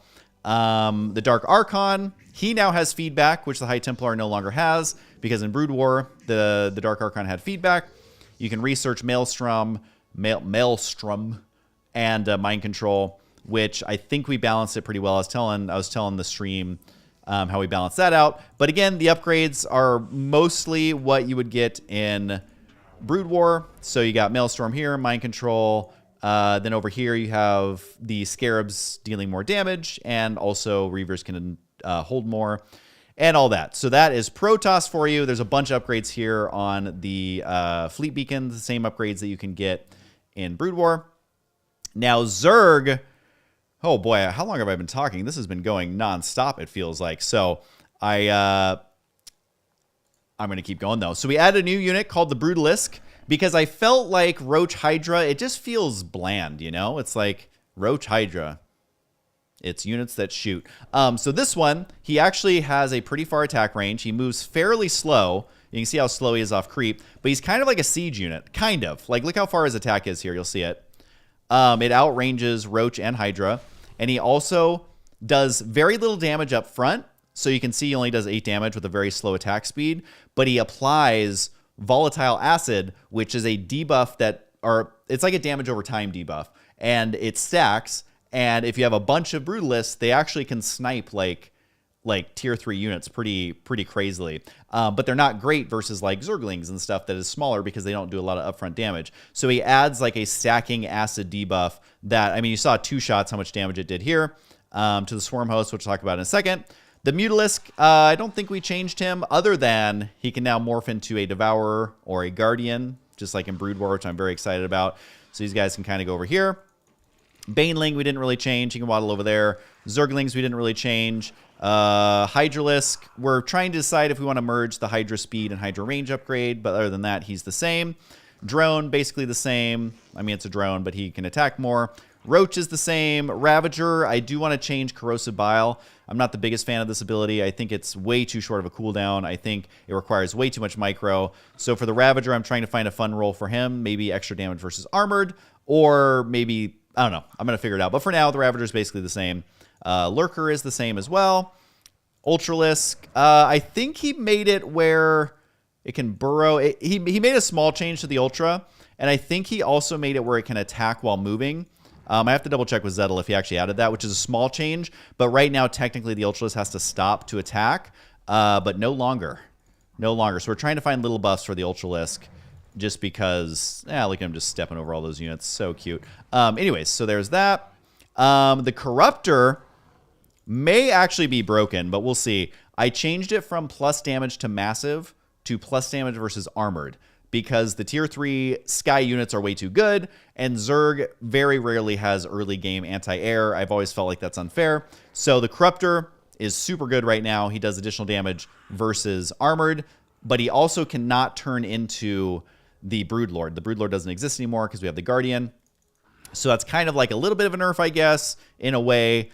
But he's pretty good versus armored units now.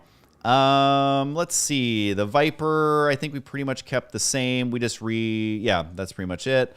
All right, so here we go for the new and fun units. So we had the Devourer, which is a classic Brood War unit that was almost never used because the way he functions is kind of weird. But we do have the Devourer in the game now. He's this big, beefy beetle man. And basically his attack... most people, I realize, in Brood War didn't actually understand what the attack of the Devourer did, and I honestly still continuously forget. But basically, it does a splash debuff. The damage only attacks only does damage to one target, but the debuff splashes... and it reduces their armor by 1 and attack speed by 10% per stack, up to 9 times.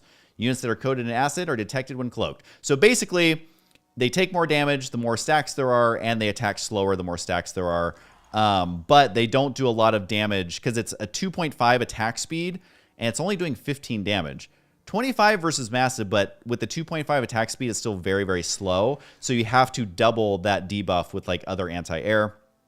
The Overseer we completely changed because Overlords... oh, did he give me an Overlord? Anyways, Overlords have detection now, and they have all of the upgrades like they did in Brood War. So the same upgrades, they work the exact same way as they do in Brood War. So that kind of left the Overseer in a weird spot because you don't need him for detection, and you don't need him for speed because you can upgrade all your Overlords. So we made him move kind of slow. Look at him, he's moving kind of slow, but he fills an Overseer role now. Because I always felt like the term Overseer... didn't really fit the role. He's not overseeing anything. He's just scouting and he's pooping out these little things. He's not really overseeing anything. So basically what he does is he has this passive buff around him. You can kind of see the circle around him, which basically gives units, Zerg units underneath, a passive shield. See it right here? I want to make sure you can see it on the screen. Yeah, you can. Where it slowly goes up to 15 HP. So any unit underneath the Overseer, they're getting a boost to their HP. And it's temporary. So once this moves away, then it starts to fade. At least it should. Yeah, so then it starts to fade down. And it basically is overseeing your army. And it basically makes your army stronger. Is it super balanced? We're still playing around with it to try it out. But basically, it's a unit that should be floating around with your army. The Overlord speed does make him move faster as well, but he starts out fairly slow in the beginning. You could use him to scout because he is a little bit faster than an Overlord, but you'll have your slower lords to scout with, just like in StarCraft right now. And then the Swarm Host we completely changed because another big part of the changes that I wanted to make for Brood War 2 is getting rid of as many free units as you can. So I always thought like Brood Lords were so weird, Infests and Terrans were so weird. Oh, excuse me, Swarm Hosts were so weird. It's just so much free stuff. And I feel like in Heart of the Swarm, it just led to like snooze fests of games.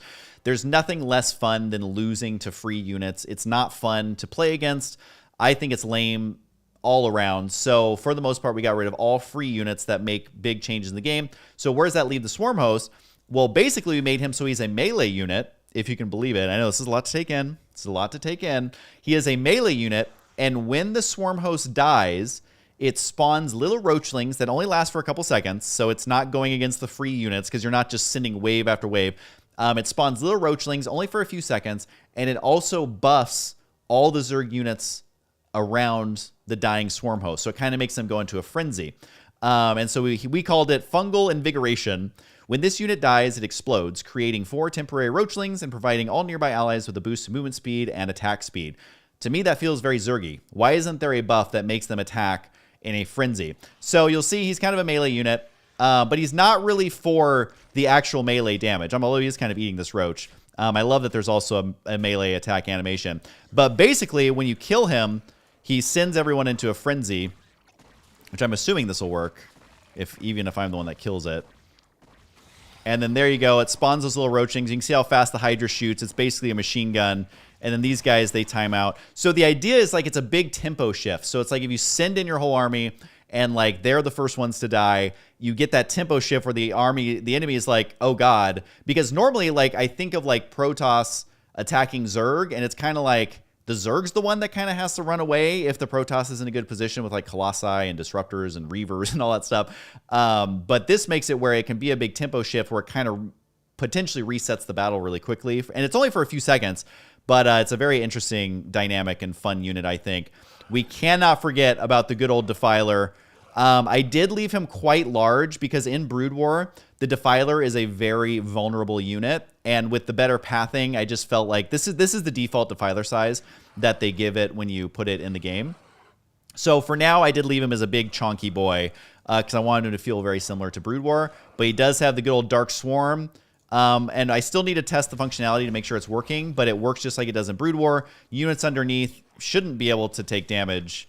Yeah, see, he's not taking any damage. And then as soon as it clears up, he does. So it might be very good. We already reduced the radius once because the default when you put it in the game was like huge. But it should be a good ability. He gets Consume and Plague as well. And we added the Flying Queen, which in Brood War, it's called Queen. But guess what? There's already a Queen. So we called it the Matriarch, which Zettel came up with that. I thought was pretty clever. And it is, you also don't make it from larvae. You make it from the actual hatchery, which I also thought was super cool.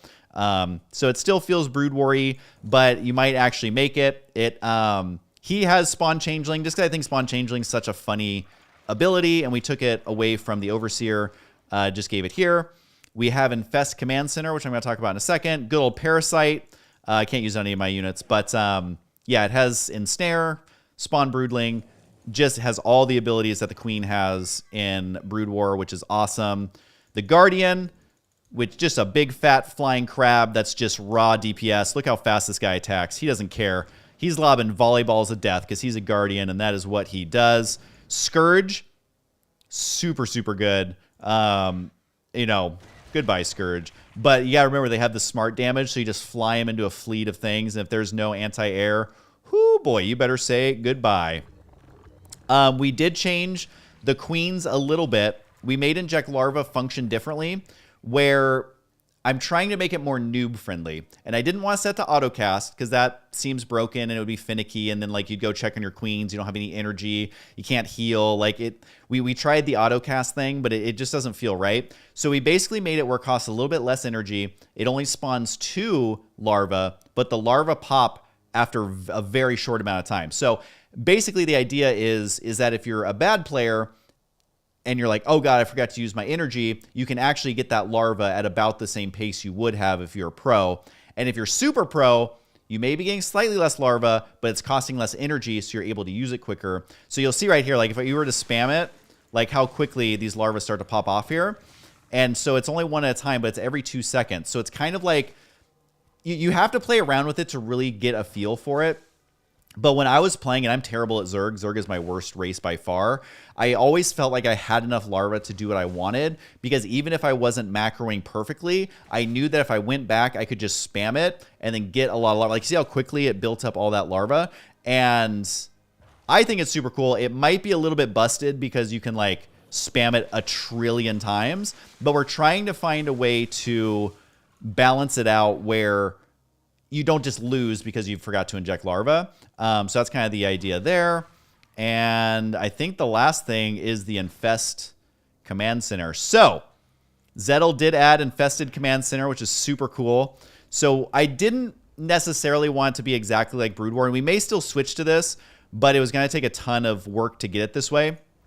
So instead, for now, we made it where it flies a little slow, because I swear they were so slow in Brood War, which they were.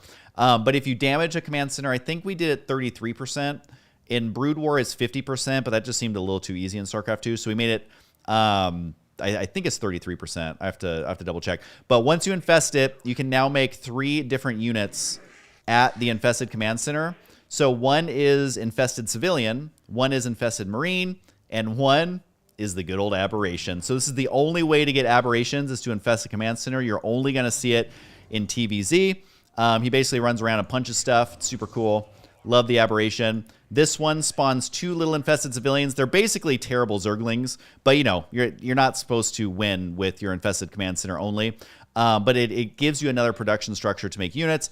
And then the infested marine, I didn't want to do the infested Terran because there's banelings and it kind of fills that similar role. So it's basically an infested marine. Just gives you another unit that can attack air. It's not that great. I think we made him cost 35 minerals, so it's not something that you're going to spam and win with, but he doesn't time out, and it gives you another anti-air, and it's just kind of a cool little thing to make out of your infested command center. So overall, guys, I didn't get to read chat throughout this, but please, if you have feedback, let me know down in the comments below. If you go back and watch a lot of my live streams, we've played a ton of games on Brood War 2. This is my dream of what StarCraft 2 could have been.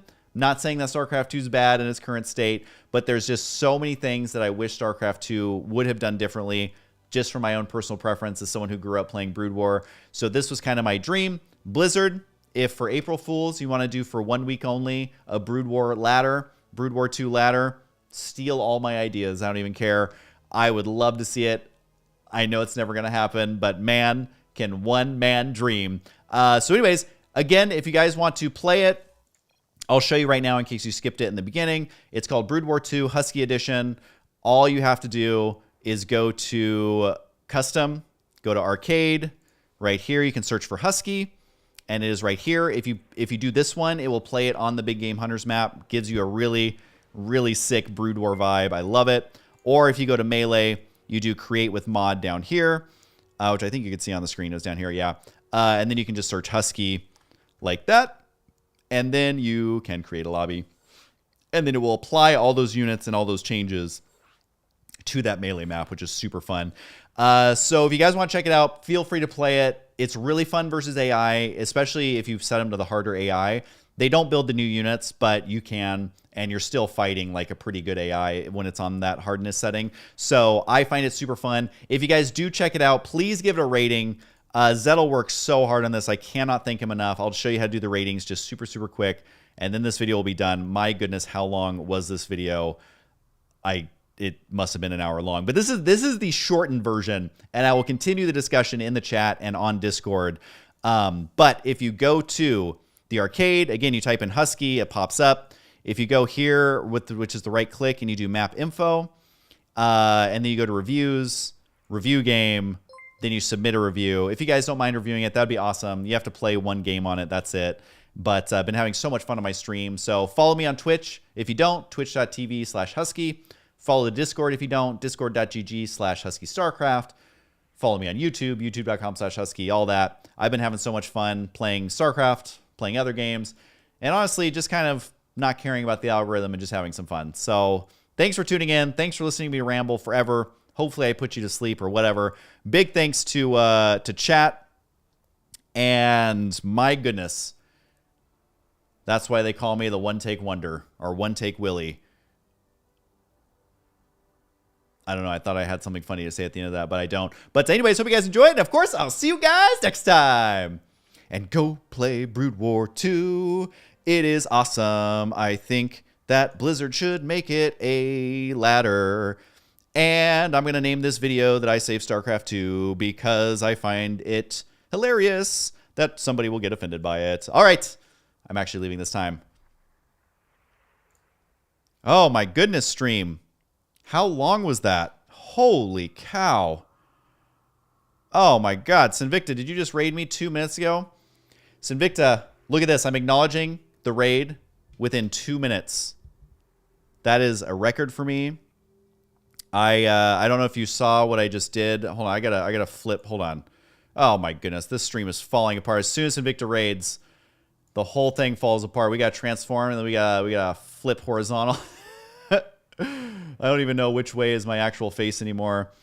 But that was a long take. How long was that? Did you guys say? Oh my God, that was absolutely crazy. Oh, I need a drink of Coca-Cola. Wow. Was everyone polite in chat? Because I couldn't read it. I was trusting you guys. I was trusting you. And you know, our relationship is built on trust. It's really not, but I hope that everyone was behaving. Okay, cool. Hopefully our friend the Zealot Man was able to fix his computer. That's what I was thinking the whole time. I'm like, oh God, I hope he doesn't short his board. That wouldn't be good at all. God, how long was that? Well, hey, Sinvicta enjoyers.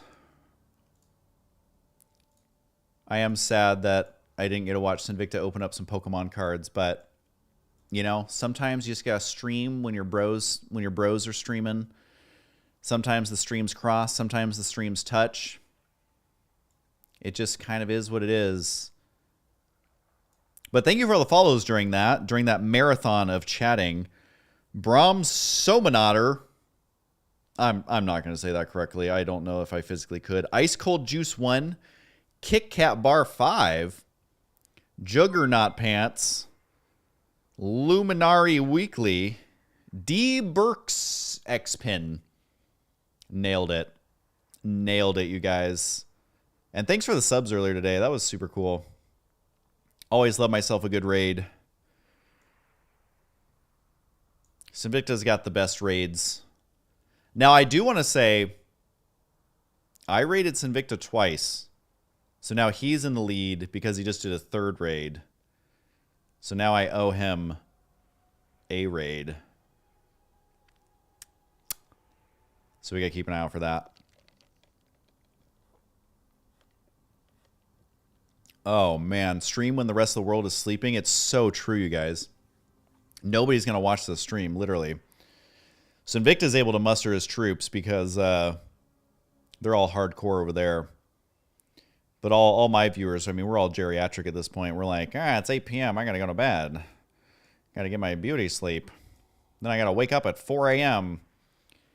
so I can go get the newspaper off the front lawn and before the sprinklers come on and get it all wet. Hate it when that happens. Then we will read the news at 4 a.m. Oh, hey, Noel. Said that so naturally.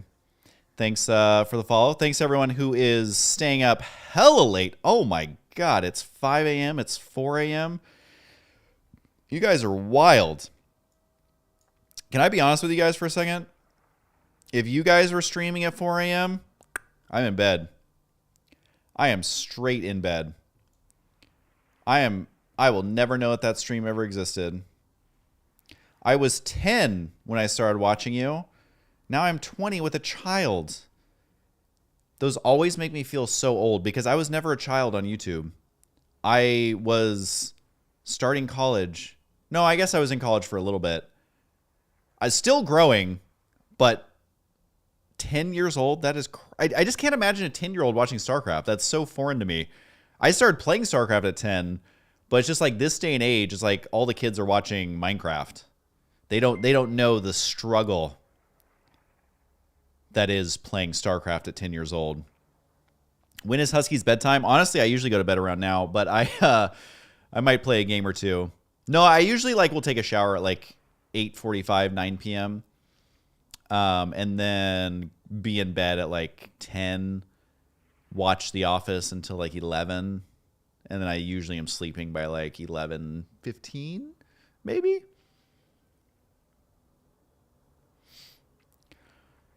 Oh, I'm so sad. I'm going to have to go back and rewatch that video and listen to all of the chat.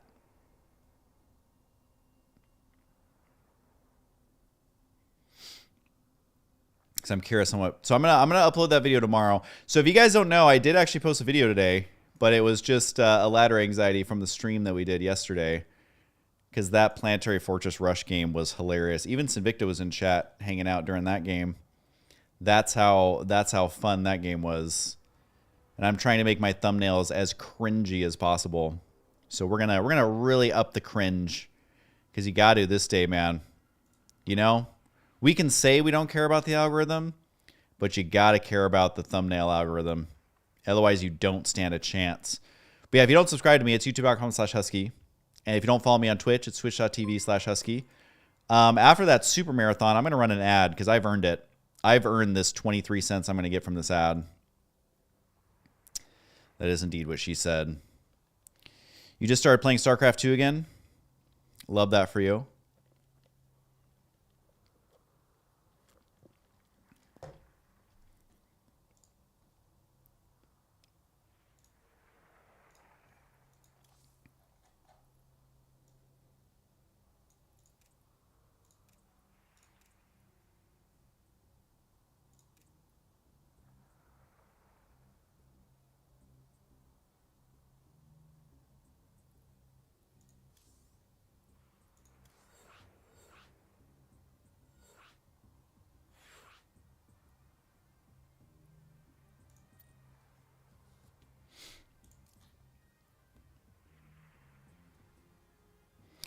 Give me your best back to school advice. I mean, I suppose it depends on what class you're in this year. But can Mass Scourge beat Protoss Air? It depends. If they have a couple Corsairs, no. If they have any kind of splash damage, no. If they are just moving carriers, there is a chance, but you have to understand that interceptors are smart, Corsair or the Scourge are smart, so you have to micro them in a different way. But if they go unchecked, like if the carriers are on the move command or you get them caught out of position, it will evaporate a Protoss air army. But Protoss has lots of counters as well. All right, so let's go ahead and play a game, guys. I'm going to do a 3v3 map. I know we normally do 4v4, but let's do 3v3 today. So I'm going to call it Husky Brood War 2. Yay. And if you guys want to join on the arcade, you just search for Husky, the lobbies. Make sure you're searching the lobbies, not the maps. And you can join, and we're just going to have some fun. Figured this map would be kind of fun.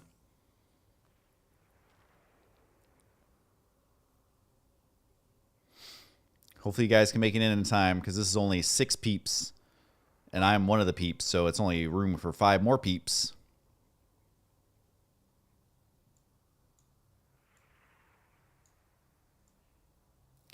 Thanks, Edison Som fan. Oh, God, two Masters players. This is going to be... Macho, you're going to crush me again. Vanish, you're going to crush me. I feel like Vanish, you've played before, right?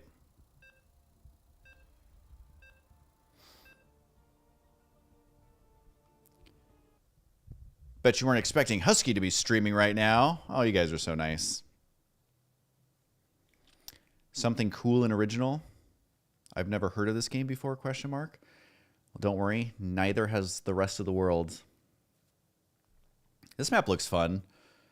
I wonder if there's anti-air stuff. Sometimes on these Blizzard maps, they'll put, yep, air units move slow through there, it looks like. Of course they give me Zerg. Yeah, so these make air units. I'm so glad they finally did this. I literally have said they need to design maps like this and put things that slow air near the bases.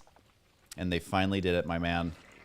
Oh, you know what? We also just made it... Ice Wolf, if you're listening, can you see if you can build on my creep? That was something we just added, is the ability to build on creep. Because I was reading on Reddit, a lot of people hate that you can't build on creep. Because it makes team games awful. Sorry, I know it's not the most efficient use of your buildings, but I'm kind of curious if you can build on the creep. Oh my god, yes! Love that for us. So again, we're trying to make changes that I think should have been in the game a long, long time ago. In a galaxy far, far away.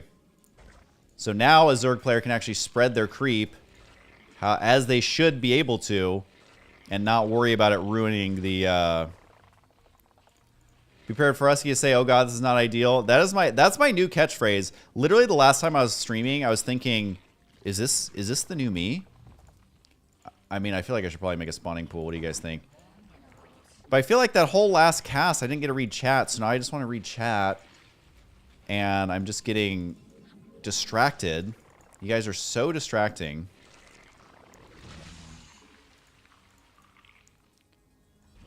Love that you can build on creep. Big, big fan of this change. That was a change that Zettel just added. I forgot to mention it in the video I just filmed, but I am not going back and refilming that. I can tell you that much. Albeit barely. It's another banger. It's another banger of a Huskyism. Also, I like to say, I don't know what I want to go here. What do I want to go? Oh, I know what I want to go. Although this time I straight up don't know what I want to go. I truly do not know what is going to be got.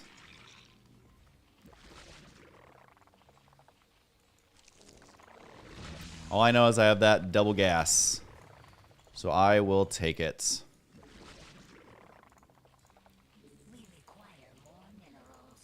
Look at him building on my creep. Love that.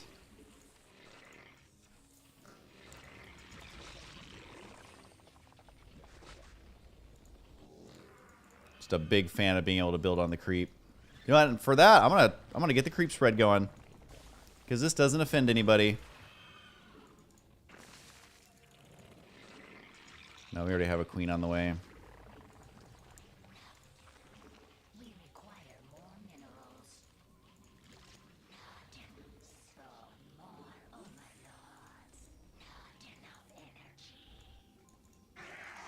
Oh my god, this Overlord's so slow in here. Look at him. He's so slow.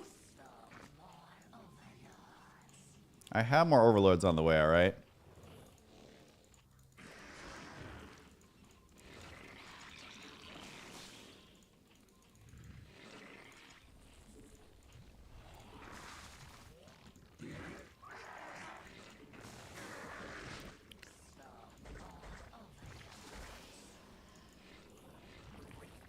I am flying through these Overlords. It's because the inject larva might actually be super broken. Ooh, the Stalker harass.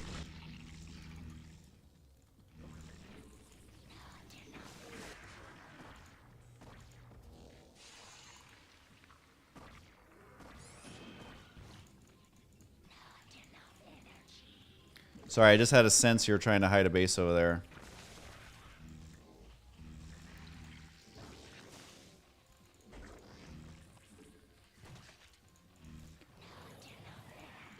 Actually, what do I want to go, you guys?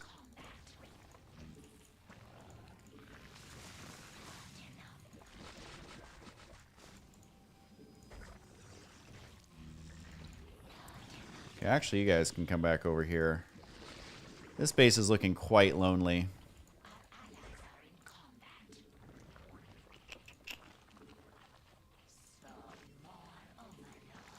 Oh my god, yeah, you can make drones real fast. Holy cow. These drones have gotten out of control.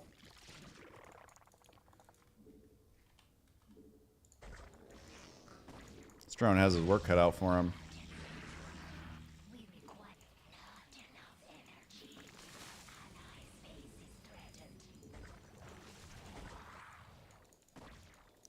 Oh, you little stinker.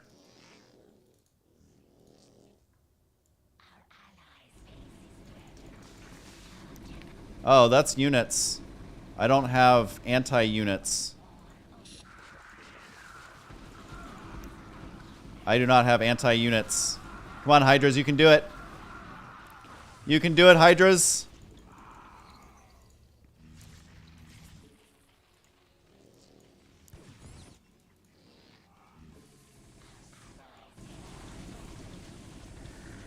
All right, did we combine? Oh, no, we didn't combine this. I'm just going to do that for now.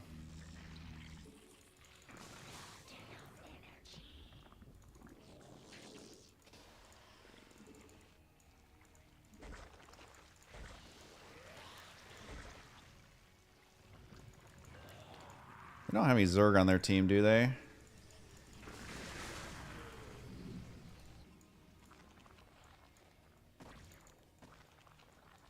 Oh no, drone, get out of there!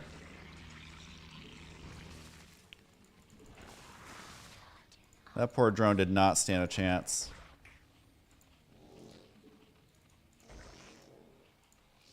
I don't know why I'm going this unit, but it just feels like it's what I want to do.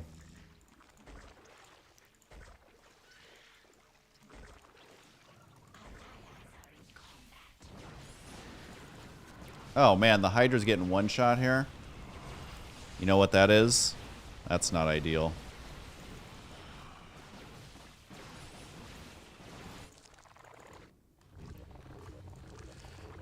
Also, me waiting so long to get these upgrades, also not what one might call ideal.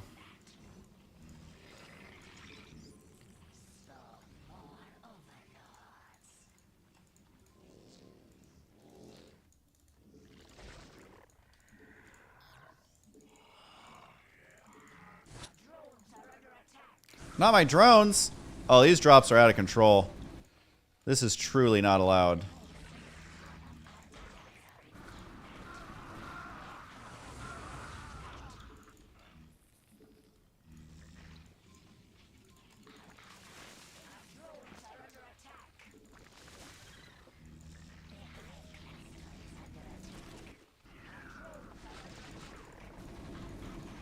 These type of drops are truly not allowed.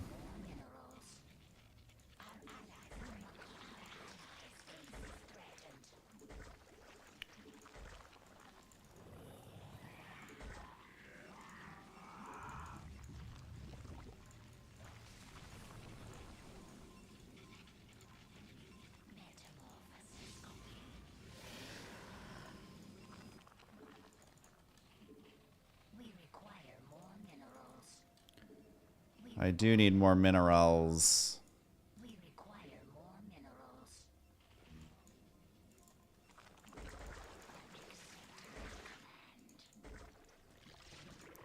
Guys, my creep spread, world class. Oh god. I never got my Overlord upgrades, did I? So we're just gonna run away. Because I don't know if... I don't even know if the nuke graphic is working. See, I don't think the nuke graphic is working. Of where the dot is. I'm pretty sure it's not working.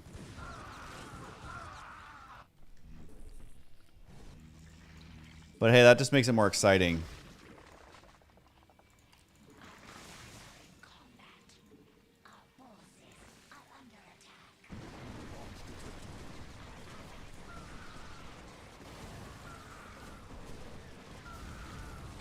Come on, Hydras, you can do it.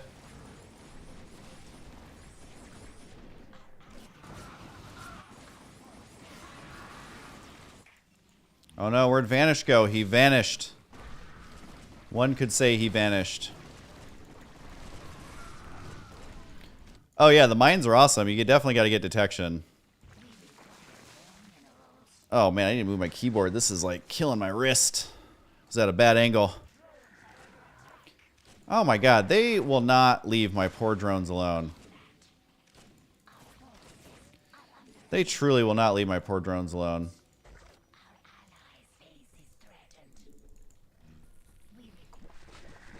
Hey, got some race in there. That's fun. Alright, I need some overlords of this army now.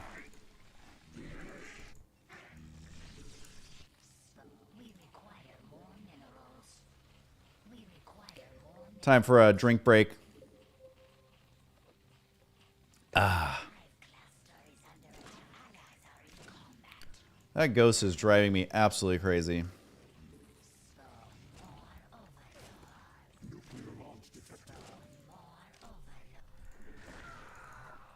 Alright, got him that time at least.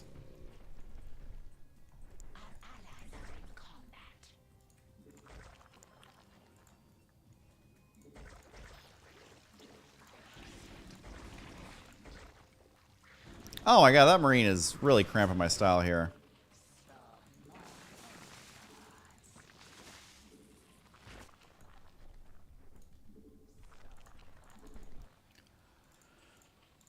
Oh. Alright, we at least got a little going on here. Oh, there's a watchtower down here. That is a lot of stuff. He's just going for it. He's got the Psy Storm. I feel like if I was a good ally, I'd be in there helping him, but, you know. I don't think anybody ever called me a good ally. We require more minerals.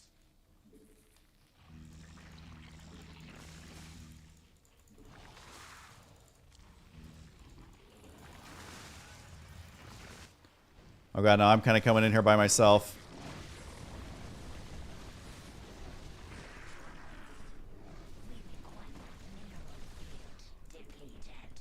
I kind of want to add a little Easter egg where there's like a 10% chance of a civilian spawning when you kill a missile turret.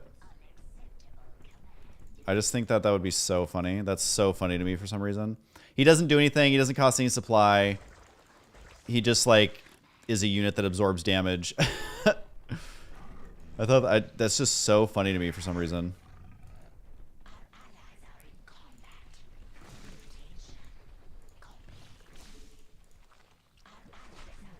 Oh yeah, I need to make overseers. Forgot about the overseers.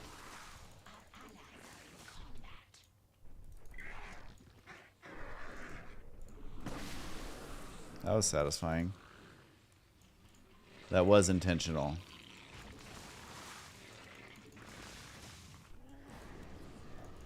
The race trying to make it happen.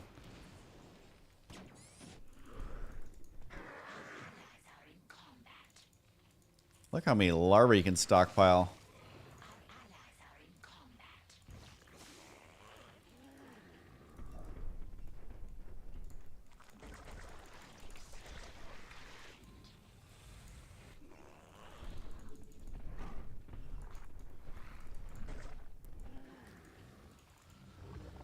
Oh, who needs the other upgrades? Not me.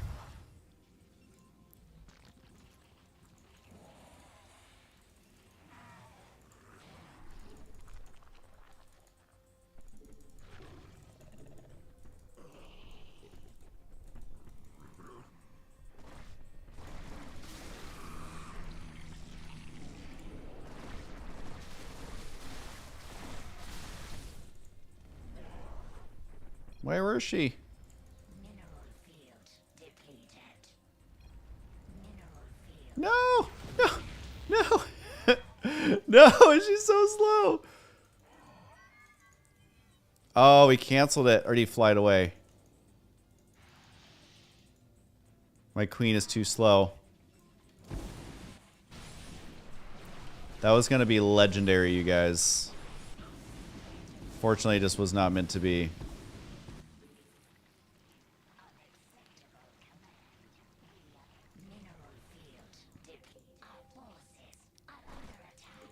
Just going to slowly chase this army around.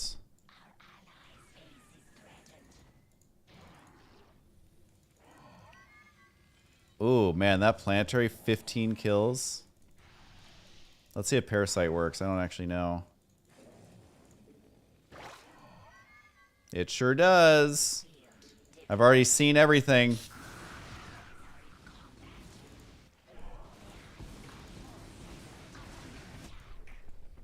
Parasite's great because there's no way to remove it. Oh, my queen. Shucks. They just keep running past planetaries. Oh, those wraiths are not messing around, man. Love wraiths. Ooh, the Archon drop. It's nasty. Oh, wait, it's a Dark Archon.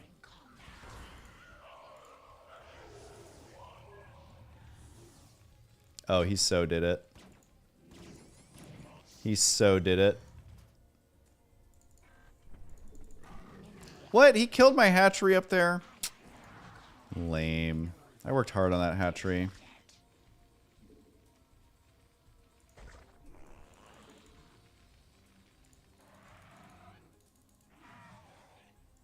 Oh my god, she's so slow.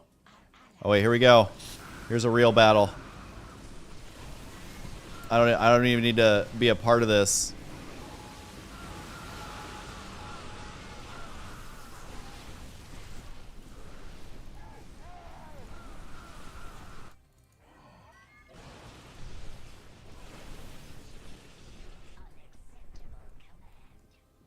All right, we're not going to mess it up this time. We are not going to mess it up this time. What? What?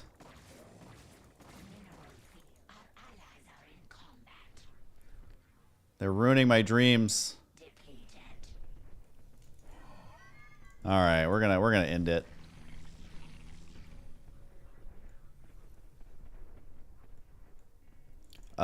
Do them stacking, does it make it gain faster? Yes. Would appear as such.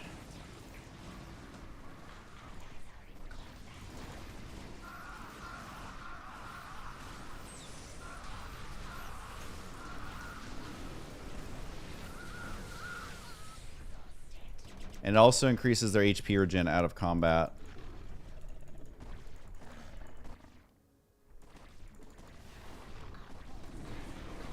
Oh no, I lost my queen again. It just was not meant to be, you guys. It was not meant to be.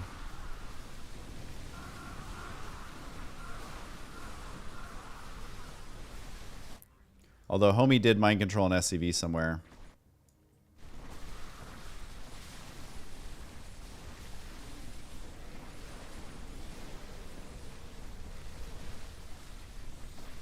But they don't heal in combat. It's just a shield. And we'll play around with the balance, but basically we want the Overseer to like oversee your army and like buff it in some way.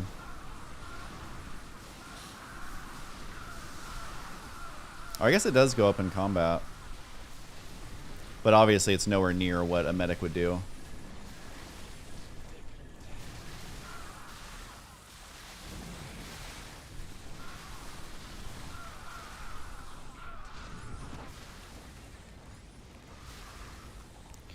GG, you guys.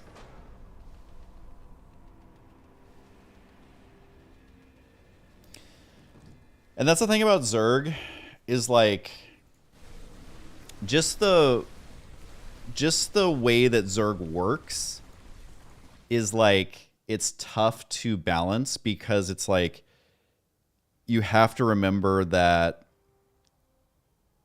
they can tech switch, like they can lose 200 supply, and then if it's super late game, they can completely immediately switch to a completely different unit composition. So it's like, it's a little tricky to balance. Whereas I feel like Terran, you give them lots of utility, but you can like tweak the utility. And with Protoss, it's like, yeah, they're big beefy units, but that inherently has its own downsides. So it's Zerg is kind of a tricky one because it's like a tweak where it's like, well, they can go from having 1 to having 20 of that unit. And so if it's slightly overpowered, it scales instantly.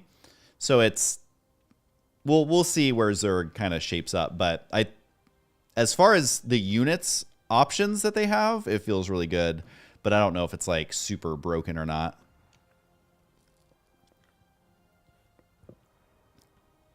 Yeah, and the Wraith is really good. I might make him slightly faster because I want him to be like a surgical precision striker that can still get countered by like literally any ground unit that shoots up will counter the Wraith.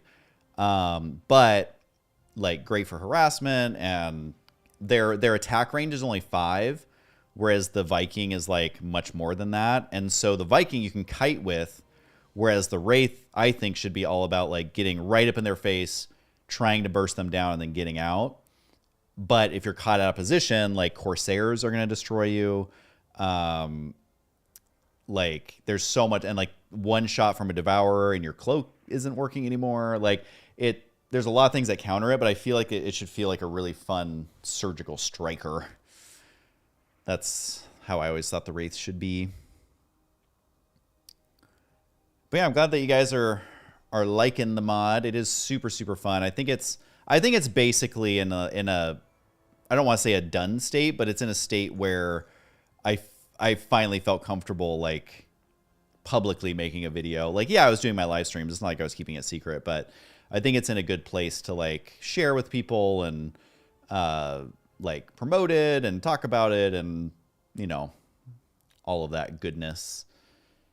I find it incredibly fun. I think all 3 races are much more fun than in StarCraft 2. I think everyone has tons of versatility, but it still feels like each race is super unique. It doesn't feel like we just gave everyone everything. Obviously, we gave them more, and obviously we plugged some holes and weaknesses, but what I'd be curious to see is like, well, I wonder if are the 2 master players still on? I know Macho, you're probably still around. Was the other guy? Because we could do a 1 versus 1. That's always fun. Yeah, I'll get you in a game, Macho. Let me find a random rando map.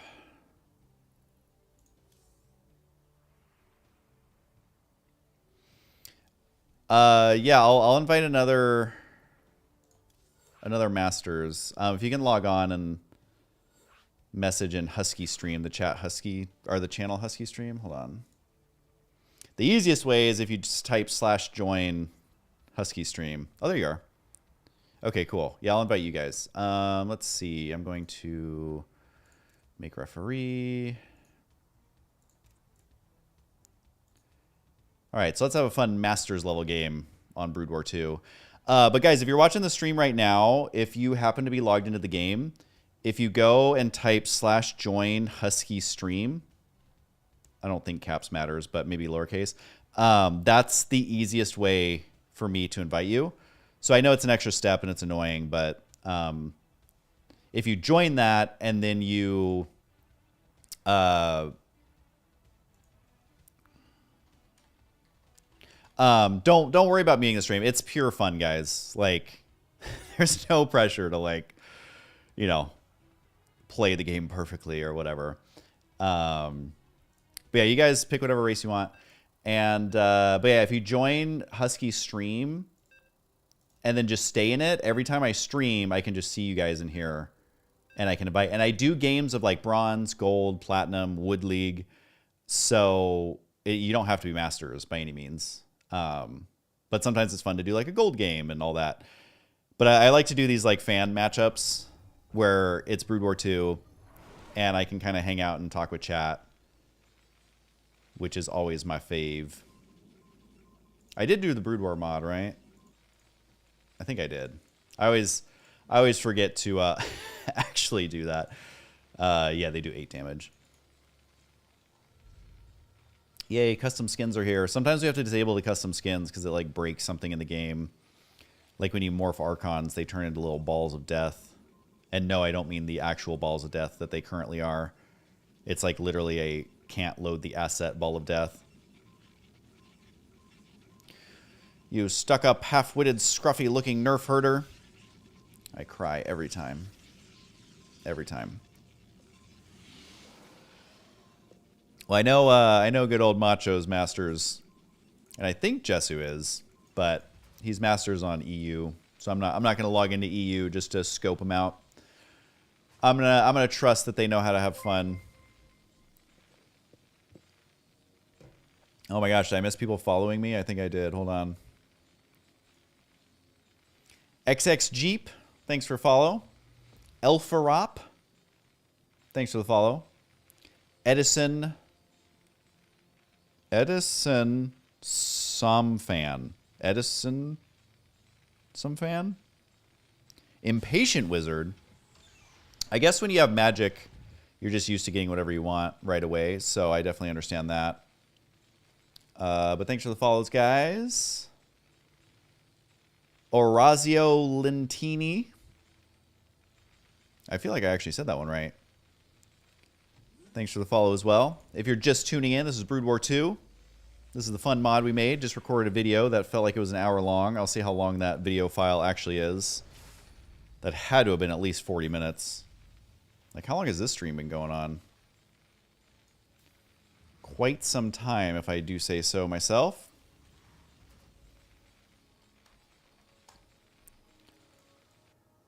Chat would definitely lie.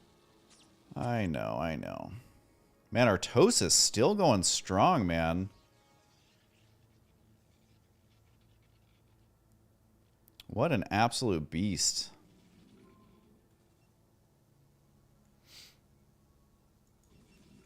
All right, what do we got going on in this game? Sorry, I'm distracted by Twitch. I'm distracted by the chat. 2 hours, 11 minutes. Pretty solid.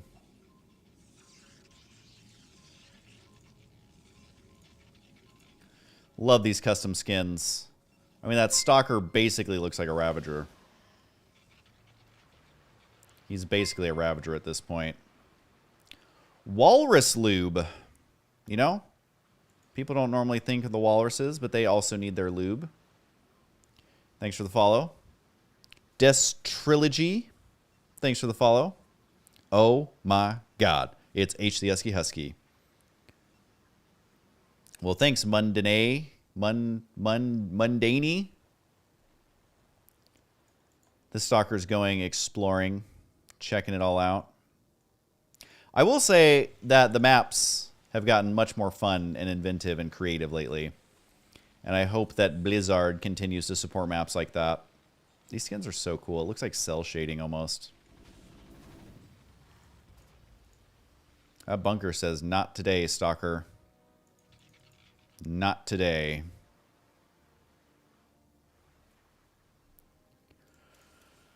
Oh.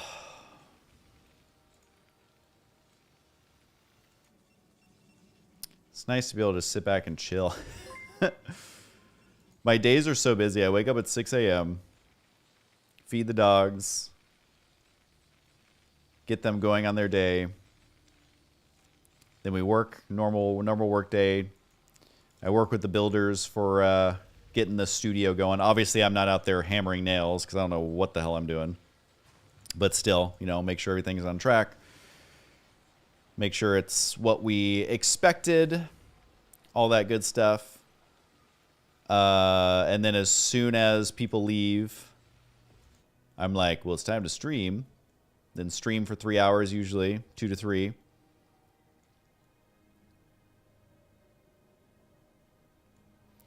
Despite having watched you play mini matches with the Brood War 2 Husky mods, it was great fun to see it all laid out and hear your explanations unit by unit. Oh, man! You do not want to be a Protoss unit going against that. See, I don't know if, like, medics make a super early bio push just absolutely unstoppable. I have no idea. I mean, Mass Stalker may not be the best choice, but we'll see. I'm actually not sure. Oh, he does have Blink, though. The medic's trying to keep up because the medics don't have stim. Definitely need more than just Blink Stalker, I would think. But maybe not. We'll find out.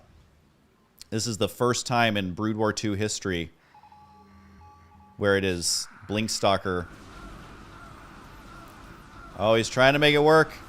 He's blinking him back. Okay, it looks like he might be able to do it. It definitely needs some reinforcements, but the medics are like, nah, I'm out of here, man. All right, we'll check how that actually panned out. Pretty even. All right. With some Marauders mixed in, you could see how that would be troublesome. Just now getting the medic range upgrade. All right, so Marine Medic can still be taken out by Blinkstalker Micro. Wish the mod was standard. That was a lot of fun. Honestly, like, you know, I want to normalize patting yourself on the back. I think if you do something awesome, nothing wrong with being proud of it. However, I don't want to just pat myself on the back. I legit think this mod is, like, more fun than StarCraft team games in a lot of ways. And I hope Blizzard takes maybe a few of the changes and does something similar. These skins are so cool. I can never get over it. These look like they're from a different game, you know? Like with the cell shading. It's so cool. Don't worry, Protoss. I do love your skins as well. Look at that. Look at just a chubby little Immortal. He's so chubby. Look at him. He just waddles around all cute.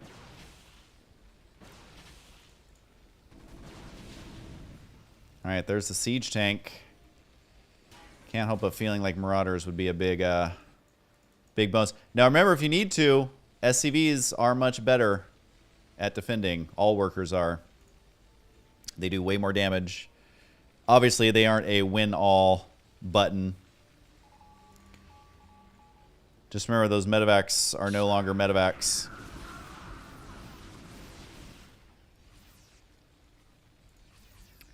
Good old siege tanks. Oh, I love the siege tank sound. Ooh, we got the Marauders mixed in now. The Immortal wishing he had Blink. Ooh. Oh, the medic death sound. I love it all. All right, we're not going to talk about this. We're not going to talk about it. We're going to talk about it with our eyes.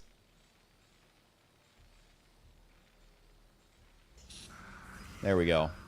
I feel like we willed that into existence. All right, the SCV is learning that they can actually defend.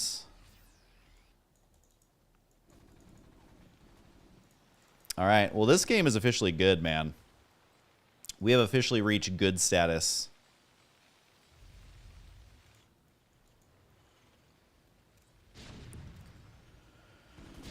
Oh, wait, their APMs are literally identical. They're within like 1% of each other. This is the matchup of the century. He's even walling off his third correctly. Oh my god, their APM is identical. It's like within like 2. It's crazy. It's absolutely crazy.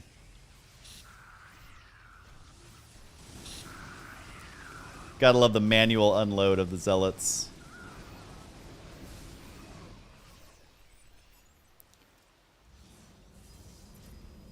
All right, workers killed is only at 4 this entire game. He's got good drop protection. It's like skip protection on those old CD players. You guys remember that? Ooh, this is definitely going to be more than... What? Okay, remember that time I said this will definitely be more than 4 workers killed? It's still 4 workers killed. Because we beefed them up, man. They should be able to hold their own. God, they don't get hazard pay, so might as well give them the equipment they need. Jessu, I know you're focused on other things, but you're third. There's 1 extra guy on gas and one less guy on gas. All right, that's the freebie help for Jessu. We'll give our buddy Macho some help at some point. Honestly, this game is fantastic. This is a great display.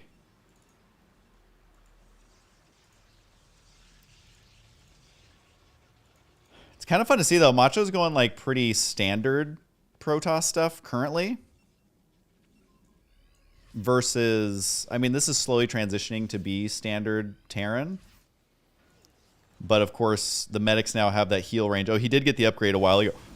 And you can see the medics can heal much further now. So it makes them continual to be useful in the end game. Or mid-game, or whatever phase of the game you want to call this. Mid-late game. Ooh, gonna try and do those drops. How the turntables. Or does it? Oh, boy. You love to see it if you're Protoss. Unfortunately, not everyone in this game is Protoss.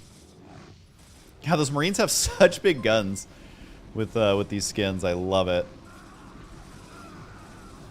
Absolutely love it.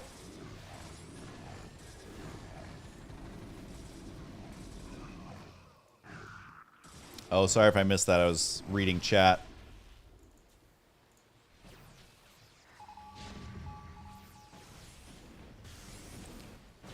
That siege tank trying to make it happen. I think the command center will actually get out of there. The SCV's not doing so hot, but they did drag Macho away. These two SCVs, they are out for blood. Oh, never mind, they are blood. All that's left is blood. All right, 2-1. 2-2's almost done for Jesu. Tank's in a pretty good spot. Vikings coming in. They need to swing around, though. Oh, the Stalker's actually blinked forward. Uh-oh. Uh-oh, Jesu. More storms coming down. Stalkers over there. Zealots in the base. Medics mixed in. This is just so satisfying. Okay, well that is definitely more than 4 workers killed. Can tell you that much.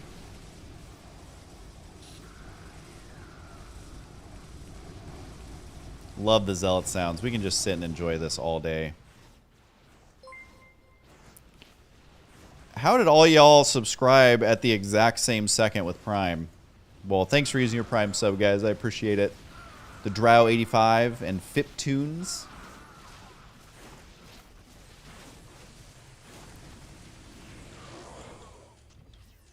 That High Templar tried at least, and that's all that matters. Thanks, Fiptunes. I appreciate it. This mod is so fun.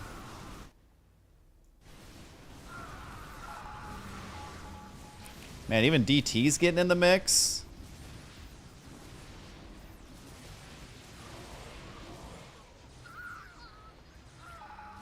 Oh, that one last guy forcing the scan.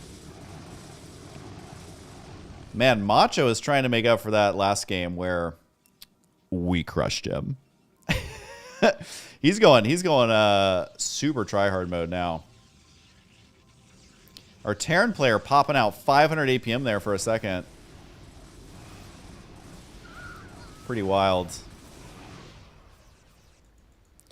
Trying to think of like what Jesu could do. I mean, like if think about if this was Brood War, like you would definitely want science vessels by now for EMP. Oh, planetary. This is a quick turn of events. I think he'll be able to save this. Oh my goodness. A hype train. A hype train all for Brood War 2. Worth it. If there's anything you're going to hype train, it might as well be Brood War 2. All right, the planetary hanging on, man. Hanging on by a thread. Macho is relentless. I can't even keep up with this APM. I truly can't. I still feel weird saying thanks for the biddies, you know? I feel like there's got to be a different saying. Thanks for the dona, short for donation. That is that's paying for part of my McDonald's dinner, so thank you. I appreciate it. Psystorm's the factory because screw it.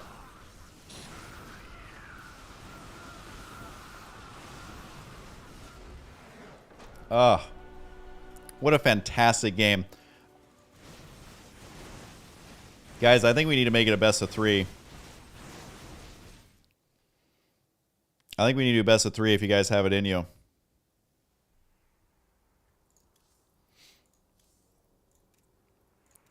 That was hot. That was so hot.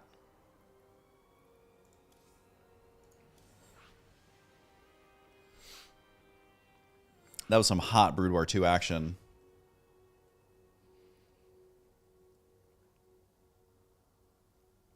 Well, wasn't expecting a hype train on this super laid back stream, so thank you for the hypo traino.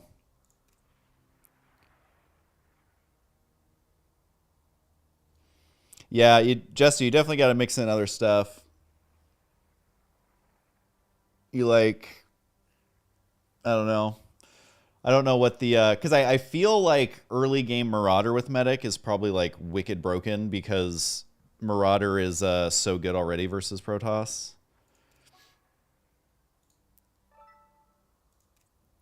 Oh, whoops, I did party.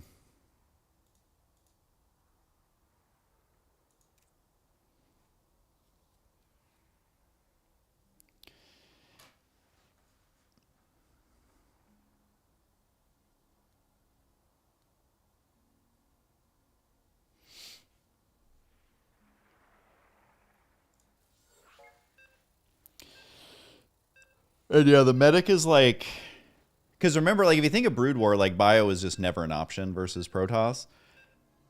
But with the Marauder, it's like I feel like that Marauder Medic is probably good. And I get that it's gas heavy, but it's like what should the balance be? Like should Bio be good versus Protoss?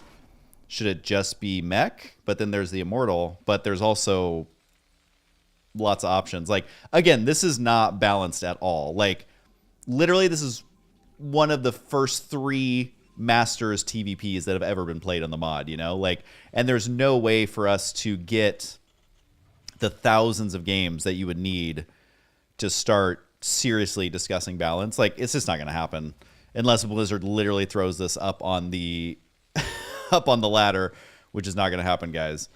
There's just no way to fully balance it, but basically balance has been my gut. Like Zettel has actually had some really good balance ideas too, and at that point it's like our gut, you know.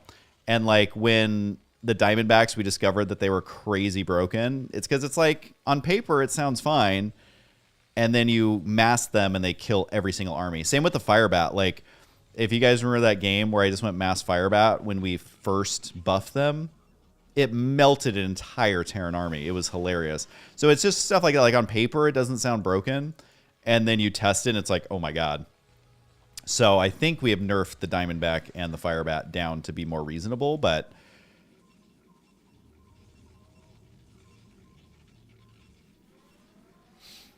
yeah. And it's like there's twice as many units or whatever as there is in StarCraft 2. So it's like, you know, they can't even balance StarCraft 2 perfectly. It's fairly balanced at the end of the day, but like you add in more and more units and it just makes the dynamic absolutely bananas.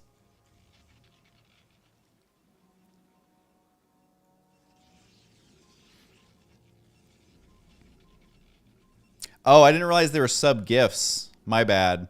My little notification thing doesn't quite say it right. So thanks for gifting the subs. Super awesome. We're at like 140 subscribers. That's kind of crazy to me. Almost at 40,300 followers. Getting up there.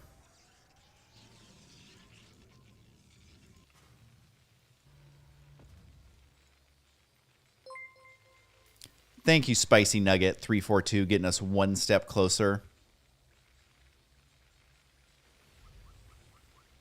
We do have fire bats. We also still have hell bats. I guess one thing I didn't say is we made the hellbat not bio. Because I always thought it was weird that a Hellion turning into a hellbat is now bio. And I get from like a balance perspective why they did that. But it never sat right with me. So I took off the bio. It just doesn't seem like a unit changing from not bio to bio. That doesn't feel very StarCrafty to me.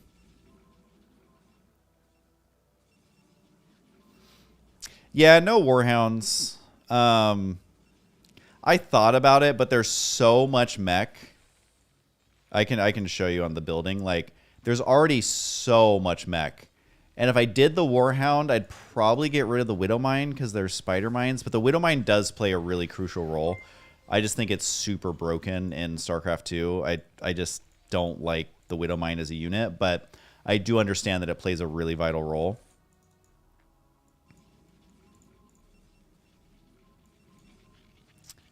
So I'm actually not sure what happens here. Truly, I'm not sure.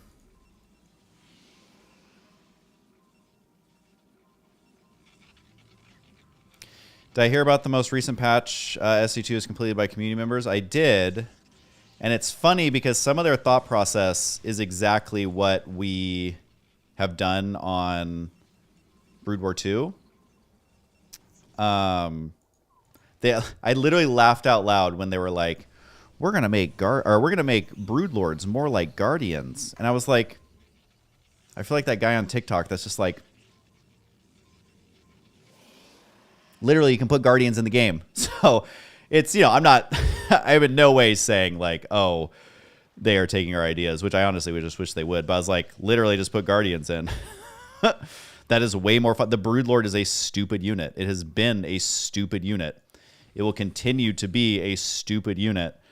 That the Guardian is a badass. All right, he doesn't have to puke little units. He pukes balls of death.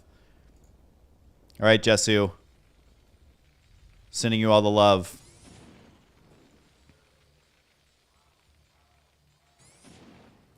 He should be doing splash damage. Yeah, okay, he is. So he launches these things pretty quick, but they aren't like crazy AoE damage. Although he's getting plenty of kills. Although you got to remember, it does cost 15 minerals every time. Oh, this is nasty. This is nasty. Oh, he saves the tank, I think. Oh, and the warping. I didn't think of this. Oh, God. A Reaver drop mixed in with Zealots warping it on top. I don't know. I don't know what a Terran player does, man. All right. Well, the Vultures, they do have Vulture speed. I mean, how many workers do we lose there? 15? I mean, the Vultures are great versus the Zealot.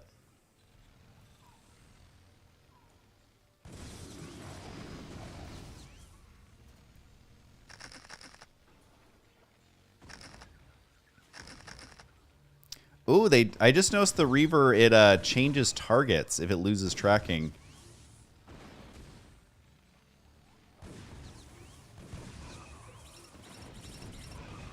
And the Reaver shot will eventually time out if it doesn't know what to do.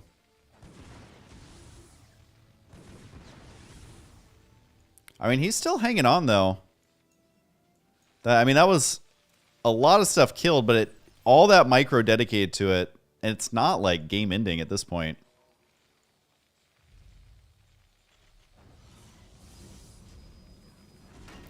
This is definitely super annoying to deal with, though.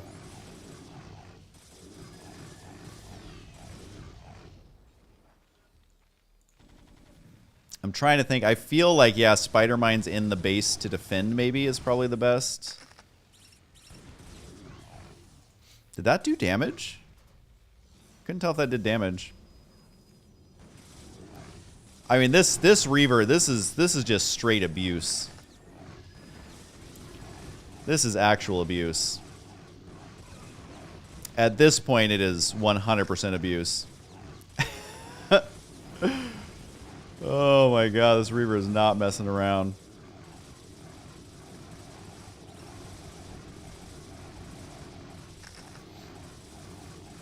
Oh, is the game sound too low? Sometimes I forget to like turn it up. It's probably just a little low.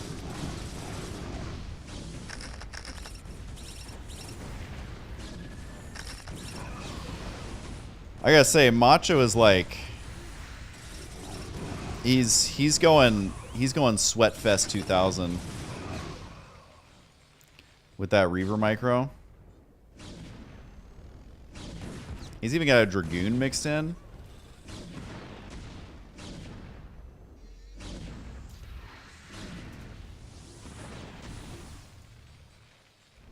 I gotta say, Reaver plus Warp Prism. I guess Widow Mines probably would have been pretty good too. Because it would really limit where the Reaver could go.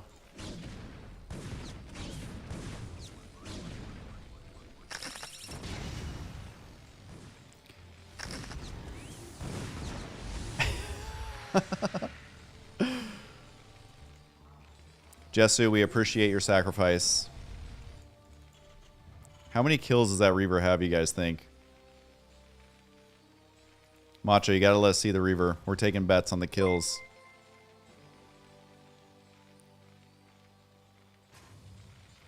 The only annoying thing about the Reaver is you can't see the kills while it's training the the Scarabs.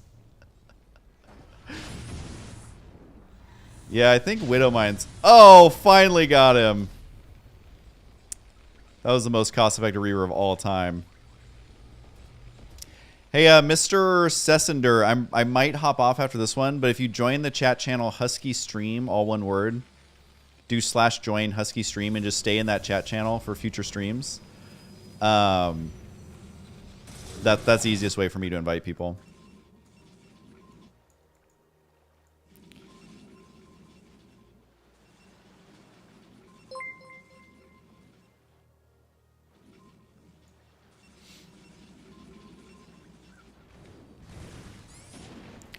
All right, the Reaver abuse is wild. I think Widow Mine is the answer to defend against it. I think like 3 Widow Mines throughout the base is probably the only reasonable way to deal with it.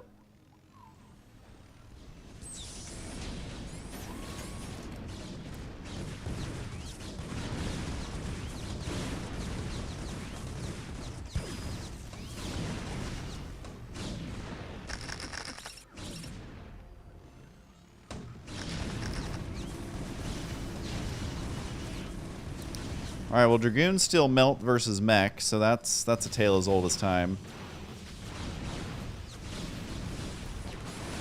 Good old Stalker Dragoon. All right, well, it turns out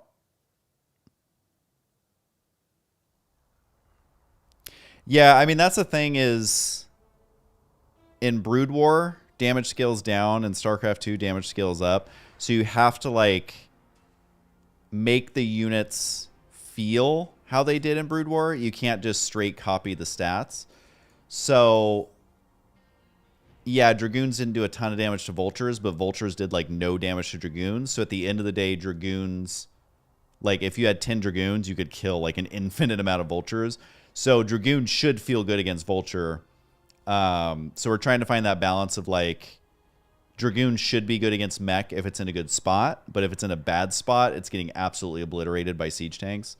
So that's kind of the balance we're trying to find there.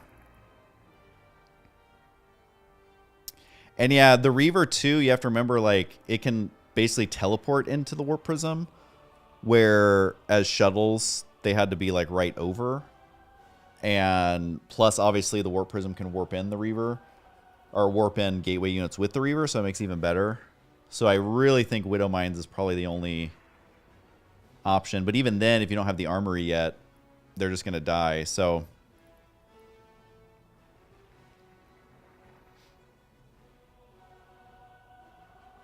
yeah, the Reaver's definitely good. So I'll definitely think on it. But, you know, it's hard to make a judgment call based on one thing, because it's like if Reaver drops were the meta, imagine if there was a Viking, or if there was a Widow Mine, or like 2 Widow Mines right where the Reaver drop would be. Like, there's obviously ways to counter it.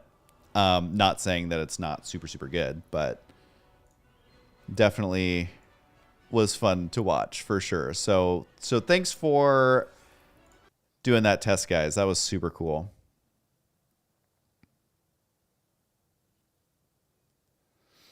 All right, well, this was super fun, guys. I love this was a chill stream. Tons of new followers, tons of subs, and we got a video out of it and some really fun Brood War 2 games. Make sure to go follow my Discord. Link is at the top. Definitely appreciate that. And make sure to follow me on Twitch if you don't.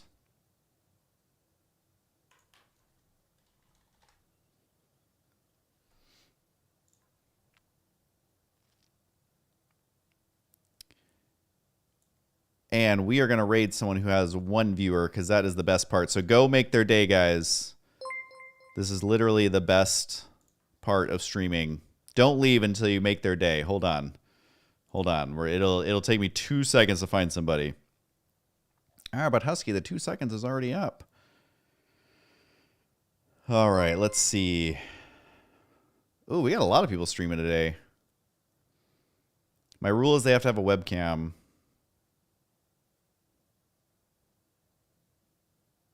All right, let's see.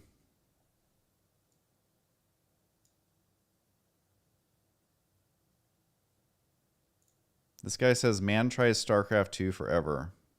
Or for first time. This is definitely not his first time. Sequences spun, swarm mutated.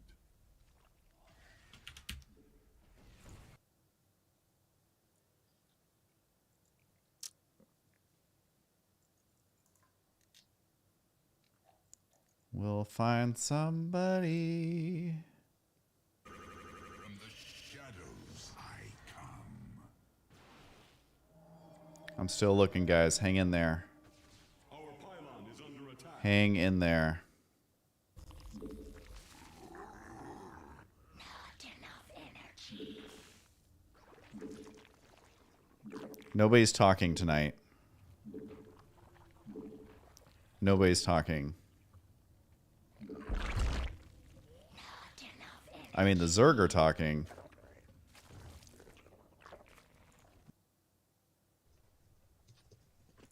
They're not even playing StarCraft. They're like me. They forget to switch the game.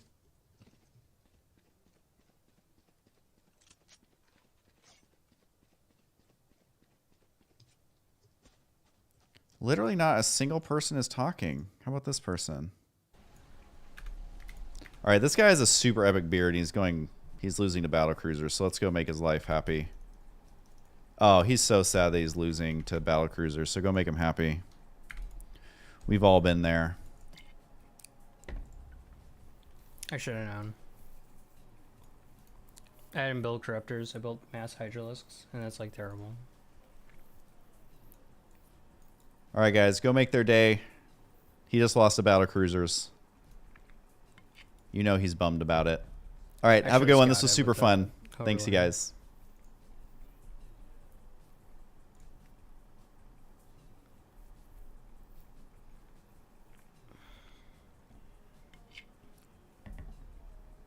Holy shit.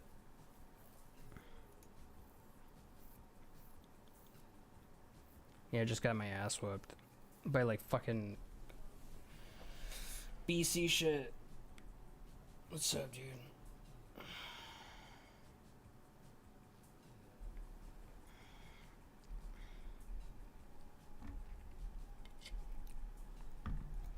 Yeah, he just took every base on that.